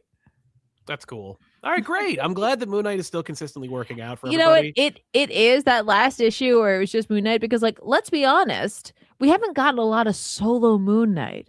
Moon Knight's been with a team. And this like start to this run, it's really just been Moon Knight doing his thing, right? And honestly, I was like, I think I'm enjoying it. In this issue, I was like, oh yeah, I am here for it. Yeah. Really. By the way, I should point out, just because there's an opportunity here to talk about Moon Knight for a second. Yeah. If you want to know the reading order for Jed MacKay's Moon Knight, it goes Moon Knight. Like the title is called Moon Knight by Jed MacKay. The next volume you need is Vengeance of the Moon Knight. The next title you need is Moon Knight, Fist of Khonshu. And then Marc Spector Moon Knight. Yeah. You can also read Blood Hunt, but that's more of a Marvel event. But it is a Moon Knight Marvel event. There is another random book that's in there, but it doesn't really have to do with Moon Knight, and you can very much skip it. Yeah. What was it? I don't remember, but it's like it's tied into Moon Knight. I don't remember. Yeah. I don't remember. Was it Hunter's Moon? Did he have his own book? No, it's something else. I'll figure it out. Fair enough. Well, as we're figuring it out, real quick, I will mention this because I did actually ended up reading this series just to see, because I was like, oh, Titans is a thing people are talking about a lot lately, particularly because Kyle Higgins is doing a Titans series. Also at the DC KO event, They suggested that Static was going to be on the Titans. He isn't, by the way. Big shout out to the Dakota incident, which did exceed. It went to a second printing. It sold, I think, triple digits, but it's either way, awesome. it did great. So congratulations to the creative team, and of course for Milestone in general. We've been championing that series, or rather that imprint / initiative forever, and I'm thrilled to see that it's like getting some recognition, if not the recognition it serves. But that's not, at all what we're talking about, unfortunately, because we're talking about the New Titans number 33, which is let's see here. Let me put that up. Hey, by the way, I found it. What was it? It's Phases of the Moon Knight. Was it Phases or Faces? Phases. It's only 4 of them. It was written by one was written by McKay. There's others by Percy and others, including Nicieza. So it's it's up to you, but it's not part of the overall story. I remember that. Oh, someone said that in the chat too. Oh, great. All right. I was so involved with my own search. Yes. Tate Bromble and Sammy Basri brought us New Titans number 33. This kind of implies the next generation of Titans. You can see them on the cover. They also appear almost exactly like this on the last page. The story is Groundhog's Day. Dick Grayson is drinking the coffee at Titans Tower. The Titans that you know from the cartoon show are hanging out with each other. A new supervillain attacks each week or each day. Every day the Titans are they have coffee, they hang out, they show camaraderie. A villain shows up, smashes the window, they defeat them, they all have coffee, they laugh it up, and they have a good time. This happens several times until eventually Dick Grayson, Nightwing, is being communicated through the coffee pot, being stop drinking the coffee. You're a victim. You're being trapped. And so eventually, through much repetition, Nightwing decides to it's after he notices that the moon never changes. It's always a full moon. Speaking of Moon Knight. But yeah, notices that the moon never changes, and so that's what kind of snaps him out of the the joy of being a Titan and this group that's been his family forever. Smashes the pot, doesn't drink the coffee. Eventually, the New Titans show up and they're like, hey, we're here to save you. That's the book. It's a lot of fun if you like Groundhog Day and that premise, or if you want to see Dick Grayson kind of think about his time on the Titans. But outside of that, it is it's fine. Okay. It's a fun book, but I don't really read the Titans normally. This definitely is I think a great transition book if you are interested in seeing where the old Titans is and the New Titans picks up. But outside of that, there you have it. Moving on, let's jump into the next level, shall we? Yeah, let's do it. Did you read any of the next level books? No, you told me not to worry about it. I did. So I read. I was going back to work today. That's right, you did. I read Deathstoke The Terminator number 1. This is from Stray Dogs Tony Fleece. Oh, no way. Yeah, that's right. It is very much. I don't remember the last time that there was actually a title called Deathstoke The Terminator, but it certainly scratches me where I itch. It's with art by Carmine Giandomenico. Great new starting point for Deathstroke. Deathstroke has been encouraged / hired to do a stealth mission, take out a target, heavily guarded. He's being helped as he goes through this mission by his kind of friend and longtime collaborator in the Deathstroke universe. I don't know if this dude has been dead. I'm not a Deathstroke fan, so I haven't actually, I very little familiarity with the cast and the supporting team of Deathstroke. But what's it called? I'm trying to pull up the guy's name. I'm trying to remember it. Sure. But I don't recall it off the top of my head. I'm sure the chat will help me out. But in the meantime, basically, it's a fun little the character is doing his thing. We're showcasing how powerful and capable Deathstroke is while he writes a letter to his estranged daughter, Wintergreen. Thank you, folks. Wintergreen? The gum? That's right. Okay. Wintergreen is guiding Deathstroke via a headset through his mission to take out a target, while also it's punctuated. So you got two running narrations. One is his letter to Rose. The other is Wintergreen in his head, guiding him through the story until eventually he gets to the target and realizes that there is no target, that actually the whole thing was a setup, and that Wintergreen is at the end of the maze, and Wintergreen has been killed, and Deathstroke is like on a mission of vengeance. Okay. You know, the art is kinetic and fun. It's very despite the like kind of 90s implication that Next Level kind of suggested, it does not feel kind of stuck in that era. It feels very modern. I enjoyed my read. I don't care about Deathstroke. This did not help me to like Deathstroke, or at the very least find him interesting. But I did find Gian Domenico's art, as I always do, to be good and great storytelling. Outside of that, I'm getting nothing out of the series, and I don't care, so I will not be picking up anymore. But good luck to you. Tony Fleece, who I only know from a very different kind of book, did a great job with this story. It feels like a Deathstroke book to me. It feels like a DC comic. It doesn't feel like these, tastes don't taste great together. Right. So, best of luck to you. Godspeed. Okay. Similarly, I read Lobo. This was the big one. This is also like the cover for our episode today. Oh man, I bet Ethan read this. There's no way that he didn't, because he loves Lobo. Scotty Young is the writer. Jorge Corona did the art, and let me tell you, Jorge Corona is doing the work of his career in this book. Yeah. The art is phenomenal. It feels like a Lobo book while also feeling modern and exciting and intricate and detailed. It reminds me very much of an old DC 90s Lobo book, while also still expertly giving us the Lobo book that we've all been clamoring for. And when I say we all, I mean anyone who loves Lobo. Yeah. There's also a great moment that's like kind of, the whole book is very much like, it feels like it is anyone's first Lobo book. So you're like, what am I getting into? You're getting into everything. This is all Lobo. There's a moment where like Lobo's talking to somebody and they're like, where did you come from? And he's like, let me tell you. And so we got a double page splash of Lobo's complete history from his birth till now, even making fun of the Twilight Lobo from the New 52.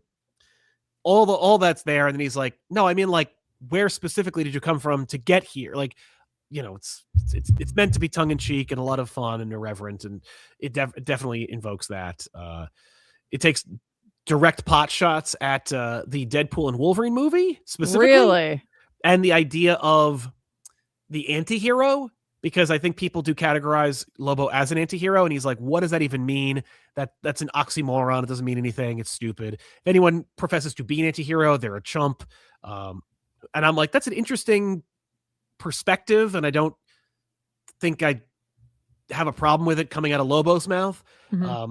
If you liked Scotty Young's work on like I Hate Fairyland, this feels, acts just like that book.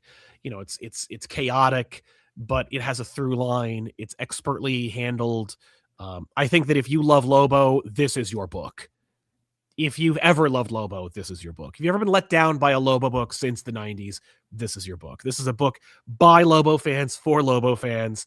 Okay. I'm not one of them, but I do think the art is excellent. Corona just blew the doors off of this book. If we can continue that level, I can't see how you could, but if Corona is able to do it, then this book will be remembered and treasured forever. It's a fantastic example of what Lobo should be. Again, I don't like Lobo. I don't care about Lobo, but even I can admit that it was fun and ridiculous, and I was very much tickled by its like throwback while also still being modern, or at the very least doing its best attempt at giving you what people have been asking for. Like, it's a really genuine attempt at being like, I don't want to hear it if this book fails, because like, this is it. It's never going to get more Lobo than this. Right. So, okay. If you love Lobo, I highly recommend you pick up this book. Okay. The concept is fun. It's just like the bounty hunting company that he's like hired by normally was bought by like a conglomerate. So like, it's very much a reference to mega corporations, streaming services, the superhero genre in movies, more or less. It's more about like the anti-hero concept and like making fun of like Ryan Reynolds and stuff. Okay. it's not like a really ham-fisted, boring take on like, boy, cape movies are sure popular. No, it's very much like I actually think if Scotty Young has a criticism, he's like, I think Deadpool and Wolverine's a bad movie. And here's why. Oh. And it's like, that's cool that you did that. And I appreciate it. So like, keep it up, you know, like this book is about something while also still just being dumb. So keep it up, Lobo. I hope it works out for you. Keep it up, Lobo. Keep it up, Lobo, baby. Similarly, I read this. What's that? So keeping up with the Lobos. Keeping up with the Lobos. I also read The Sentry, number 1. Nice. This was Paul Jenkins' triumphant return to the character. I read somewhere, by the way, art by Christian Rosado. Great stuff. The art is very much reminds me of like the original Sentry series from Jay Lee and Paul Jenkins. I should say that is intentional because this is Paul Jenkins' Sentry. And whatever the hell happened to the Sentry since Paul Jenkins left the book, who cares? Certainly not Paul Jenkins. This is a return to form. You know, remember when Sentry was turned into a girl or split up into 1,000 pieces or was a Miracle Man ripoff? Who gives a crap about any of that? It's gone. It is just more of Paul Jenkins' The Sentry. And if you like that, great. If you loved other stuff about the Sentry, sorry, it's gone. It's gone. As I understand it, according to a Paul Jenkins interview, he's like, they told me I could do whatever I want and throw out whatever I wanted, and I wanted to throw out everything. So it's just the Sentry again. To the point where like Sentry interacts with the characters that were in the Sentry book. It's Reed Richards, it's Spider-Man. Like it's just the same crew, same concept. The Void is back. Sentry doesn't know about him. He's trying to do his thing, but the Void, though, if this is sick and boring to you, you're not going to like this book because I don't think Paul Jenkins is going to be going like, boy, isn't it a tired concept that the Sentry is the balance to the Void? Outside of that, if you love the Sentry, you might really enjoy this, especially if you've never read any more Sentry books outside of like his appearance in New Avengers and the Paul Jenkins book. The art's good. Again, reminds me of like 2000s comics while also still maintaining its like contemporary style. This issue is also like grounded in its like through line. It's not just, oh, it's the Sentry again. It's also kind of like tied to this concept. Like Bob Reynolds, when he was a kid, heard the story about like the first dog in space by the Russians and can't get that concept out of his head. You know, when he was a kid, he cried for like a year, just thinking about the idea of like, you know, when they immediately they sent it into space, they lost contact with it. That dog was just like scared and alone in the cold depths of space and then died. How sad, can never be saved. It's just a nightmare up there in space. And Sentry has a dog, the watchdog, and he suspects there's something wrong with him, and unfortunately there is. So the story will also be about like loss and death and the inevitability of it, and how we're, you know, we can be infinitely powerful but also be powerless to stop the inevitable. So, you know, it's got meaning and heart. Well, but also you're going to see a dog die in this book. So yeah, or at the very least, I can't read this book, or at least you will down the line, or he won't. Who knows? Maybe he'll like destroy humanity to save his dog. In any case, if you like the Sentry, like the concept of the Sentry, you will love this. If you loved the old Sentry, you're going to love this. If you liked any of the new ideas in the Sentry in the last 10 years, say goodbye to them because they're gone. Right. Okay. They're gone, which I am usually frustrated by, but also I didn't read them except for that Jeff Lemire book. So whatever. Okay. Sentry. All right. Sentry. Hey, I can't listen. The dog thing, I'm like, I'm out. Oh, I know. Crypto ruined it. Thanks a lot, Crypto. You ruined this series for Tiffany. I'm sorry. Are there any other books? No, I wanted to just try to grab Batwoman, and then I just didn't get a chance. And then you telling me that it was, I was like, all right, you know what? It's fine. I'll get it next time. Continuation of the Greg Rucka series, by the way. If you loved Batwoman from Rucka back in the day, get ready for more because it's the same book. That's great. But yeah, I will. I'm very excited for when Zatanna comes out, though. Yeah, very excited for that. So, what is your book of the week, Tiffany? Yikes! I don't know. What's your book of the week? It's a tough call, man. I mean, like, it was fun to see Sentry again. I really liked Wolverine. I thought Ultimate Wolverine was great. Flash is a fun read, but I think just from the sheer audacity and just the craftsmanship.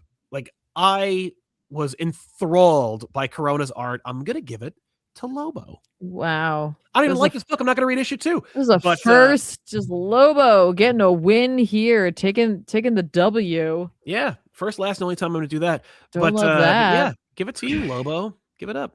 Did you say et tu? No. Oh, et tu, Lobo. Et tu, Lobo. Et tu.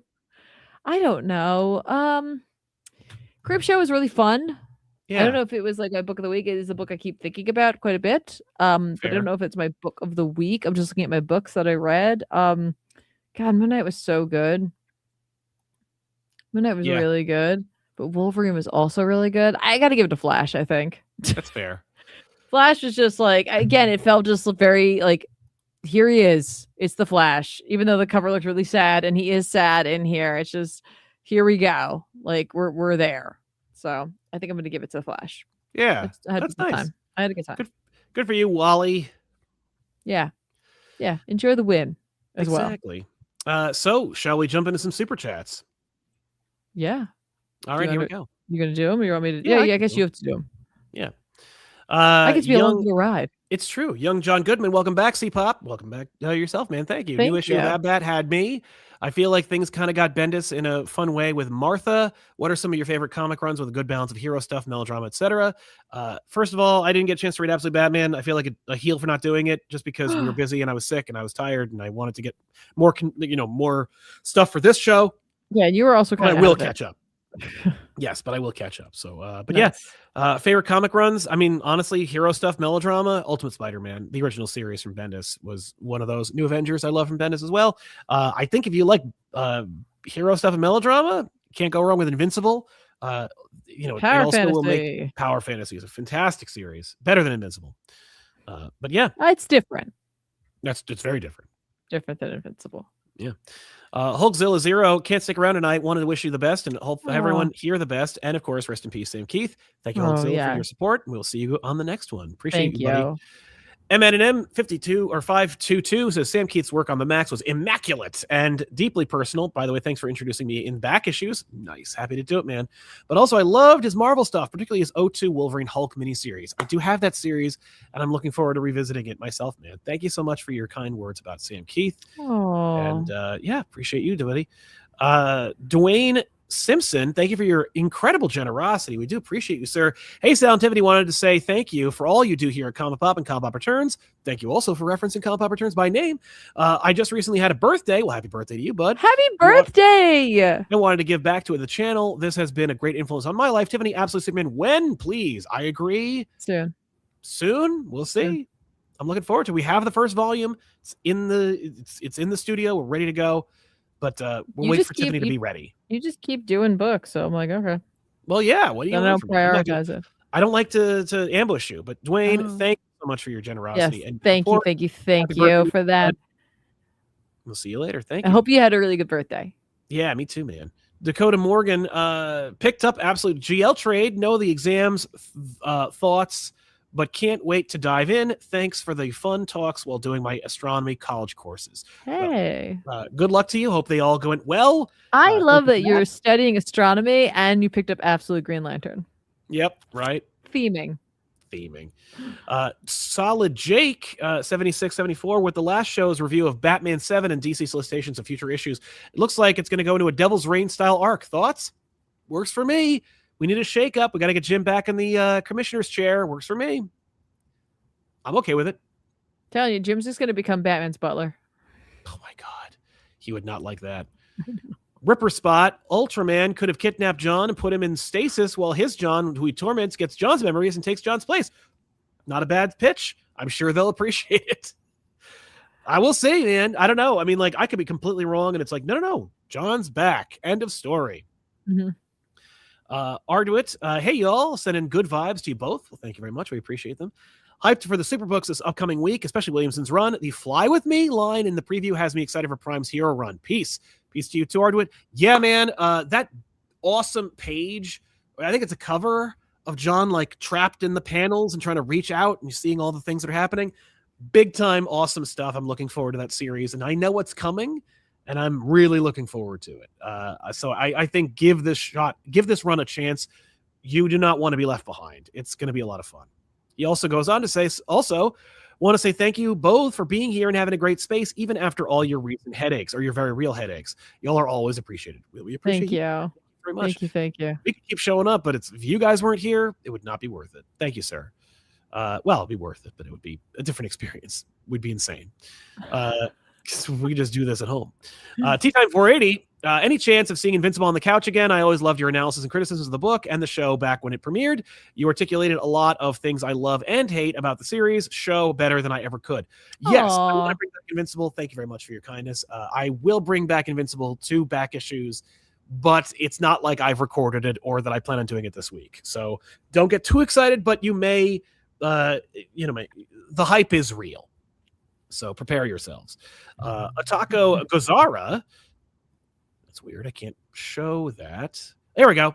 Why do people keep insisting John isn't bi now that he's young again? I'm gay. That's not how that works. We're queer because we exist young and old. Excellent point. And I really get what you're saying. John Kent being younger doesn't change who he is. Sexuality is not something that turns on later on in life. But at the same time, writing him as an 11-year-old, I think, should stay age appropriate. So it's not like we're talking about giving him a boyfriend like as an 11-year-old. You know what I mean? Like, I think a lot of people are just mixing the two ideas together and that's where it's coming from. But it's not in any way meant to marginalize or gloss over sexuality or certainly when one achieves or like understands their own sexuality. It's certainly a complicated issue that is not necessarily relegated to this comedy show, but I will say specifically that the John Kent sexuality conversation is a complicated one. And I know that John's sexuality was not explored before they made the decision to make him bisexual. So and again, it's about age appropriation. It's about age appropriate nature. Like we're not going to watch an 11-year-old date in a comic book that is meant for all ages. So that's why I say that it is a complicated issue that you can't just like put the genie back in the bottle for. Right. But certainly we mean no disrespect to you or to anyone who may find comfort or validation in that space, because I do believe that representation is important. And so, that's all. It's I'm not the one who's going like, yo, you got to age him back. It's more like, well, now you can't. But that's only because it's not that I'm saying you shouldn't do it. I'm saying that for me, I find when I say these issues, I'm thinking about what they are thinking about or what the head of DC is thinking about. Right, and I know that they are not going to have the kind of rational conversation that you and I are having on this show right now. They're going to just make a decision unilaterally and then leave it to the audience, who I'm sure on the internet will take a measured and appropriate response to it. Drew Markham 1462 says, hello to you too. I've been loving Absolute Wonder Woman and would love to get into more Wonder Woman books. Was thinking Earth 1 or Rucka's Rebirth run. Any suggestions? I'd say the Azzarello run. Right. Because it's Wonder Woman. Because it's just more tethered to the mythology, which if you are enjoying Absolute Wonder Woman might be a part of it, that you're looking for that like real tether to mythology. And that one is very much about mythology. Like there are gods and all of that, and you're going to see all of it. Right. So I would say that, I don't know, maybe Dead Earth. Dead Earth 100%, just because Dead Earth rules. Yeah, and it is like it is a similar vibe to the combat-y badass nature of Wonder Woman, Absolute Wonder Woman. Yeah, I've read a bunch of Wonder Woman runs, and not runs, but I've read smatterings of different iterations. Like George Perez loved Wonder Woman, and I don't love what George was doing with her, so I can't in good conscience recommend it. But I think it's beautiful looking. But, that's why, look, the reality is Absolute Wonder Woman is my Wonder Woman from now on. Yeah. Like, I don't care about Diana in the main universe. Alex says, C-Pop Woo, last time I wrote, I was mourning the cancellation of Black Cat. That's fair. But 2 days later, it got extended by 5. Thanks for talking to Marvel for me. Anytime, man. Everybody gets 1. But no, that's incredible. I didn't know that. And also 5, you say, I guess they're going to give her 5 more. We'll see where that goes. That's funny, though. I did not know that. Right. Somber Shadow 0013. I really enjoyed Superman Unlimited 12. Love the meta commentary on John being Superman, and I'm glad he's finally found an identity for himself. Love the design as well. The name Tomorrow Man, however, could use some work. I agree with the name, and I like the suit, and I think John needs a more distinct identity than also Superman, especially because like I think that the demon in that issue like really puts a button on it where he's like, you're not going to get a statue. You're always going to be not Superman. I don't care if you and your dad decide you're Superman. The world thinks he's Superman, and he's not even going to die. So get over it. You got to be somebody else. I'm like, that's funny and true. But yeah, I agree with Tomorrow Man. I think if you're going to do anything, you should have done that Electric Blue Suit thing that Tom Taylor pretended he was going to do. Cat Loyal Depend for Treats. I'm really glad Sal's okay. Well, thank you very much. Did you read AEW DC crossover? Wish they picked an artist who specializes in drawing wrestling moves. Love DWJ's covers. Yeah, man. I don't think DWJ was ever going to draw those interiors, but he was definitely going to do those covers. I did not read it. I don't love wrestling. That's my answer to that statement. There you go. Chocobo Kid. Treats for Cat Lawyer. Treats for the Cat Executive Officer of ComicPop. Yay. Oh, hang on. I can show you her. Oh, is she there? She's sleeping on my arm right now. Oh. Yay. She's completely rest. I can't use my other arm. It's over. Yeah, she really bullies us. Tea Time 480. Tiffany, what do you think of the John Zatanna relationship? I know John has some shady history with the death of her father, but I find that interesting. And even though John can be a real bastard, I can't help but find him endearing as a character on some level. And I kind of love him and Z together. I do and I don't. I know there's been on again, off again. They're colleagues. You know, they do have a storied history for sure. I think what I hate to see happen is obviously part of the issue is that like Zatanna is like, I mean, listen, John's attractive. Like he is typically drawn in an attractive manner, right? He's clever. He's charming. He's still a bastard. He has a bad boy element to him, right? And like, I'm not saying that she's like, I can fix him, but I think there is that element of that. And I think for him, he's like, there is hope with Zatanna where he's just like, if someone could make me better, maybe she could. Like, maybe she's the key to me not being who I am or who I pretend to be or who I act to be. Like maybe there is something there that could elevate me. And so like, because of that, like sometimes I'm okay with a relationship, but like, I don't love that as being like, she'll fix him or whatever. Like John needs to fix himself before he can have a truly healthy relationship. But I do like the fact that in their friendship, there is something that where she won't give up on him. Right. That's it. Good point. Danvy900 says, I hate Lobo as a character, except for the Superman and Justice League animated series. I'm shocked by how good the issue was. I tried it for the creative team. Best Lobo issue ever. I won't continue, though I'm good. Yeah, that's how I feel, too. I think it's a great issue, and I don't care about Lobo, and I'm never going to read more. Fair point. I did not love him on Superman. I thought I did, and then I rewatched it recently for DJ, and I was like, I do not like this. Like, he is really annoying. Yeah. Nightwing Forever 100. Hey, ComicPop, I only have Batman and Bat Family comics, but recently have been wanting to get other comics from Marvel and DC. So what comics are essential to have from Marvel and DC? Well, when it comes to Marvel, that's a very complicated list, and it really doesn't involve much. Zdarsky is going to be like kind of one of the like kingmakers over at Marvel right now. So if I had to recommend a book to read that will matter, anything written by Zdarsky, and especially Captain America. That series is going to spin everything out from that.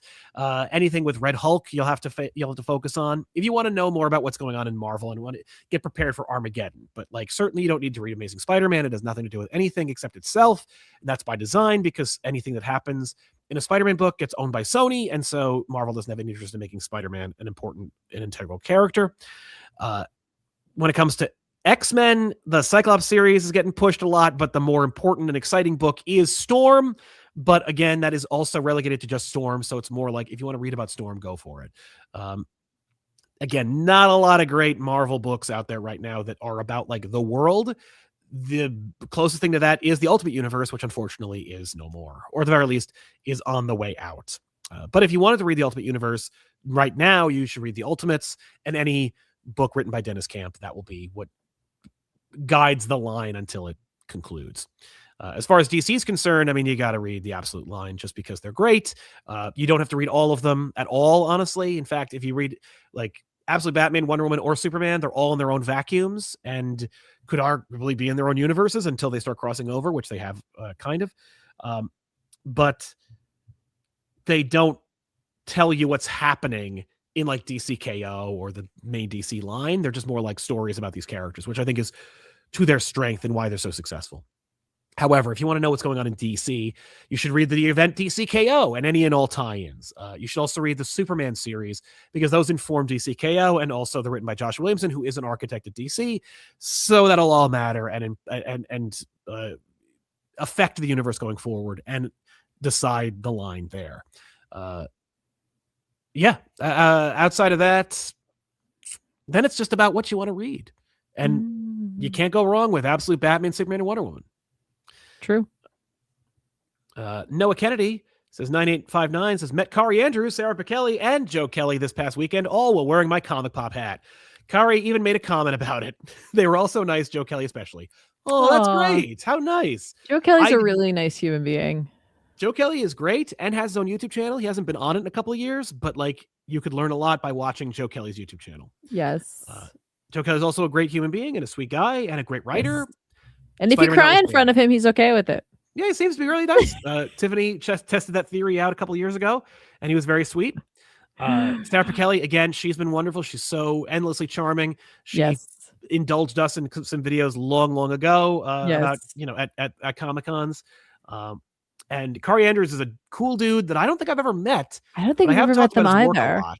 And if he noticed, that's nice to know. And I'm sorry to Kari. I'm sorry, man. I don't mean to give you a hard time. I love your art. But yeah, love that. Thank you, man. You may have said hi to Kenny Porter because Kenny also was at the con this past weekend. He noticed that someone came up and said hello in a Comic Pop hat. So wow. Oh, that's great. I love that. Thank you, Noah. Appreciate you, man. And thank you for repping the team. Yeah. Oh yeah. I wanted to also, you're just mentioning YouTube channels. I want to shout out again. Jorge Molina has a YouTube channel. If you're a aspiring comic book artist, go check out their channel. Yes. Literally just showing you how they do full renderings. So it's like you can watch them do a Gambit Commission piece, a Rogue Savage Land piece, Superboy Action Comics variant cover, full speed paint. Like you can just watch their process. And I think that there is something very valuable about watching professionals do what they do. I'm not saying that you're there to copy what they're doing, but there is something about seeing them go through the process that you can take something of and maybe apply to your own work. So I just wanted to throw that out there. There are more artists out there than you know who often will have a channel but won't promote themselves, or they don't put things on it. But like Jorge Molina is trying, they're updating things. I say go check it out. Did you see this, Tiffany? What? Why is Ernie Hudson the only one to get the real Zeus's name right? What? How dare you? What? My name is not Jiminy.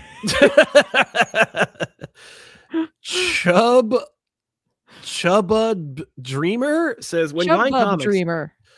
When buying comics, how do you end up choosing what to go for between single issues and trades? Also, should I touch current Wonder Woman? I would read the first 3 volumes and decide from there what you want to do. I was deeply turned off by Mouse Man, and I have no reason to suspect that I would be benefited from reading it again.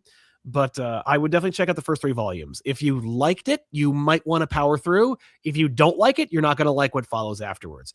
However, if you want to read current Wonder Woman and you're afraid of all that, just read the Trinity series from Bill Lynn Ortega and Tom King. Awesome book. It's really fun and matters. So check that out. Now in terms of deciding what to buy in floppies versus trades, it's kind of a hard question for us to answer as we have to read week to week in order to do this show.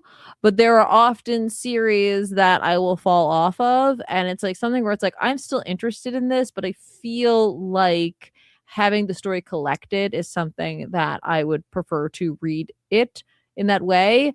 That said, sometimes if I think a book is more popular and is being picked up by others, I might trade weight on it. But if it's something where it's an independent book and I want to show that love, I might pick it up week to week and then wait and read it together.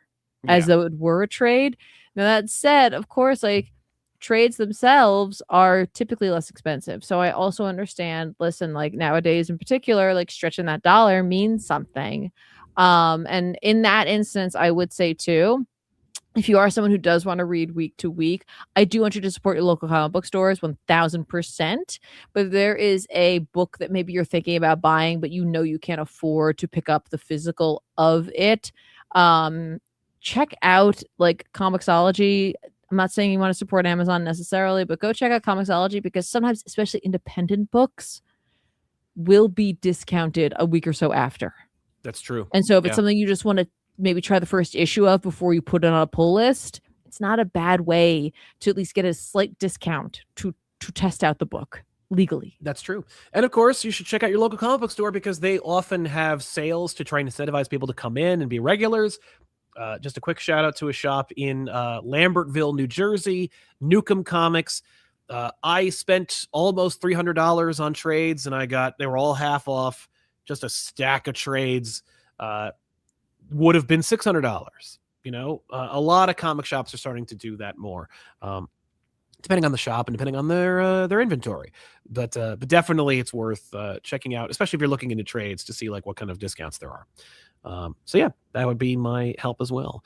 Navy Seals says, what episode did Move the Car George start? That would be Spider-Man: The Clone Genesis, the only Comic-Con panel episode of Back Issues we've ever recorded.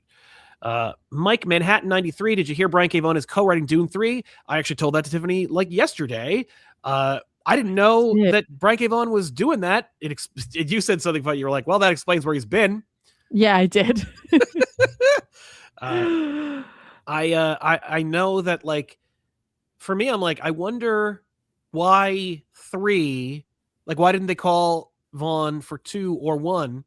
You know what I mean? Like, it's just an interesting decision because it certainly makes me wish I'd seen 2 because now I want to read 3 or watch 3 because Vaughn's great.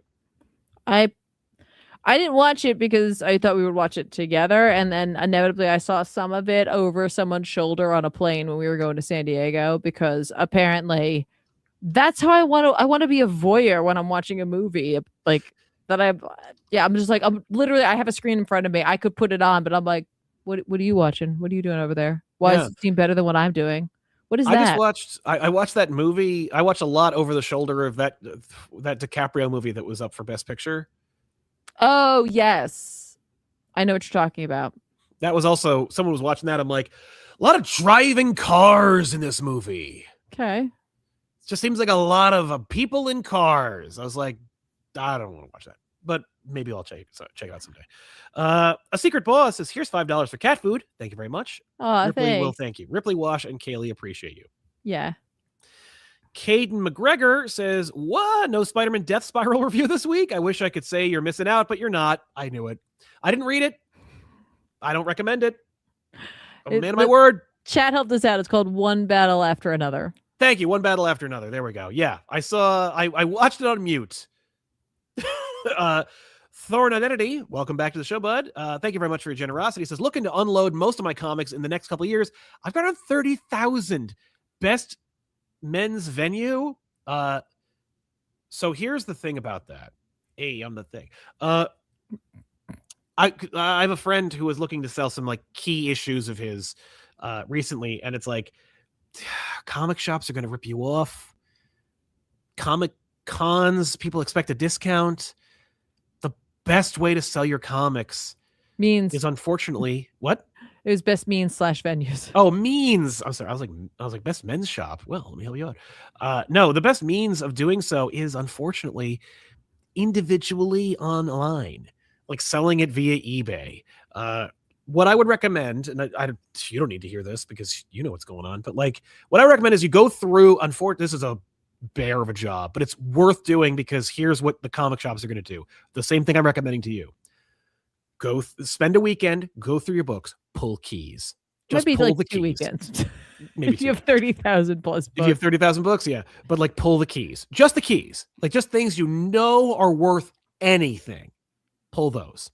Then you have 28,000 or probably more like 29,500. And then you can feel better about like calling up a comic shop and being like, I've got 28,000 comics. What do you give me for them?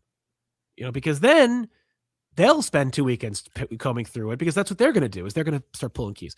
And I've seen this happen. I know I've seen other comic shops do that, but like, pull the keys, put those aside. If you want to keep them, great. If you don't, sell those individually. Sell them online, either through eBay or any other comic merchant site, and just sell those and get the profit you deserve for those books. Outside of that, it's like, look, if you have Superman comics from 1993 to 1995, like, sell it for whatever you can get for it. You know, you got a whole, you got like 10 long boxes full of Action Comics 500. Like, just get what you can and just move on. It'll save you so much headache if you just get rid of them. But my recommendation would be to call a comic shop, but that's only after you've pulled the most important, or because the reality is, like, you're gonna sell, like, some people, I've seen people buy entire comic collections for the price of like the first appearance of Beta Ray Bill, you know? So like, that's the numbers we're talking here. That'd be my recommendation. If anybody has any better recommendations, please let me know in the comments. And RLC Comics says, could you guys please cover Heart of Hush on Back Issues? Paul Dini's run on Detective is so underrated. I've heard that. When I saw Hush, I moved the other direction, but I do have it, and I will check it out, especially since Hattush is so terrible. And with that, let's recommend some books that are coming out this week that we think you should check out in comic shops. Tiffany, you got your link here? Oh, did you put it in the chat? I got it. I got it right here. I got it. I already did it. I did it before you. I had one hand type it. Nice. So kick it off. Me? Yeah. Absolute Wonder Woman number 18 is dropping. You know, I'm in for it. Absolute Martian Manhunter 10. This is issue 10. There's 12 issues left of this series, so check that out. Amazing. And then there's nothing else in this row that Sal cares about whatsoever. Oh no, not at all.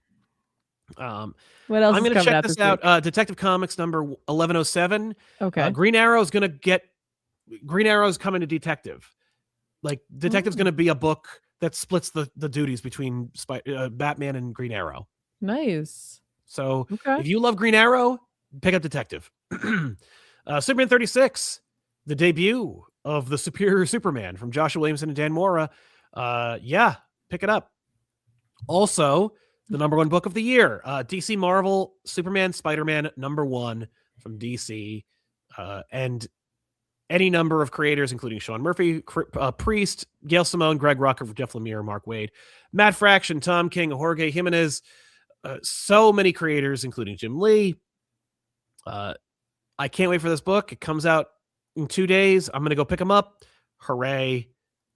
Don't forget, there's going to be another one called Spider-Man Superman, and it's completely different. That's what I was going to say. And in fact, if you looked in your DC books at the solicits there, if you saw any of the ads for this book at the bottom, they put themselves like, don't forget to look out for in April. I think it's April. Yes. The Marvel version of this. It is 2 different comic books. We just want to make sure that people understand this, and everyone share this with your friends and family if they are buying this book and they're just like, but this book already came out. No, DC's issue of this came out. Marvel will have its own with all different stories in it. Just different stories. Marvel's got some stories. DC's got some stories. You're basically getting 2 like issues just filled with stories.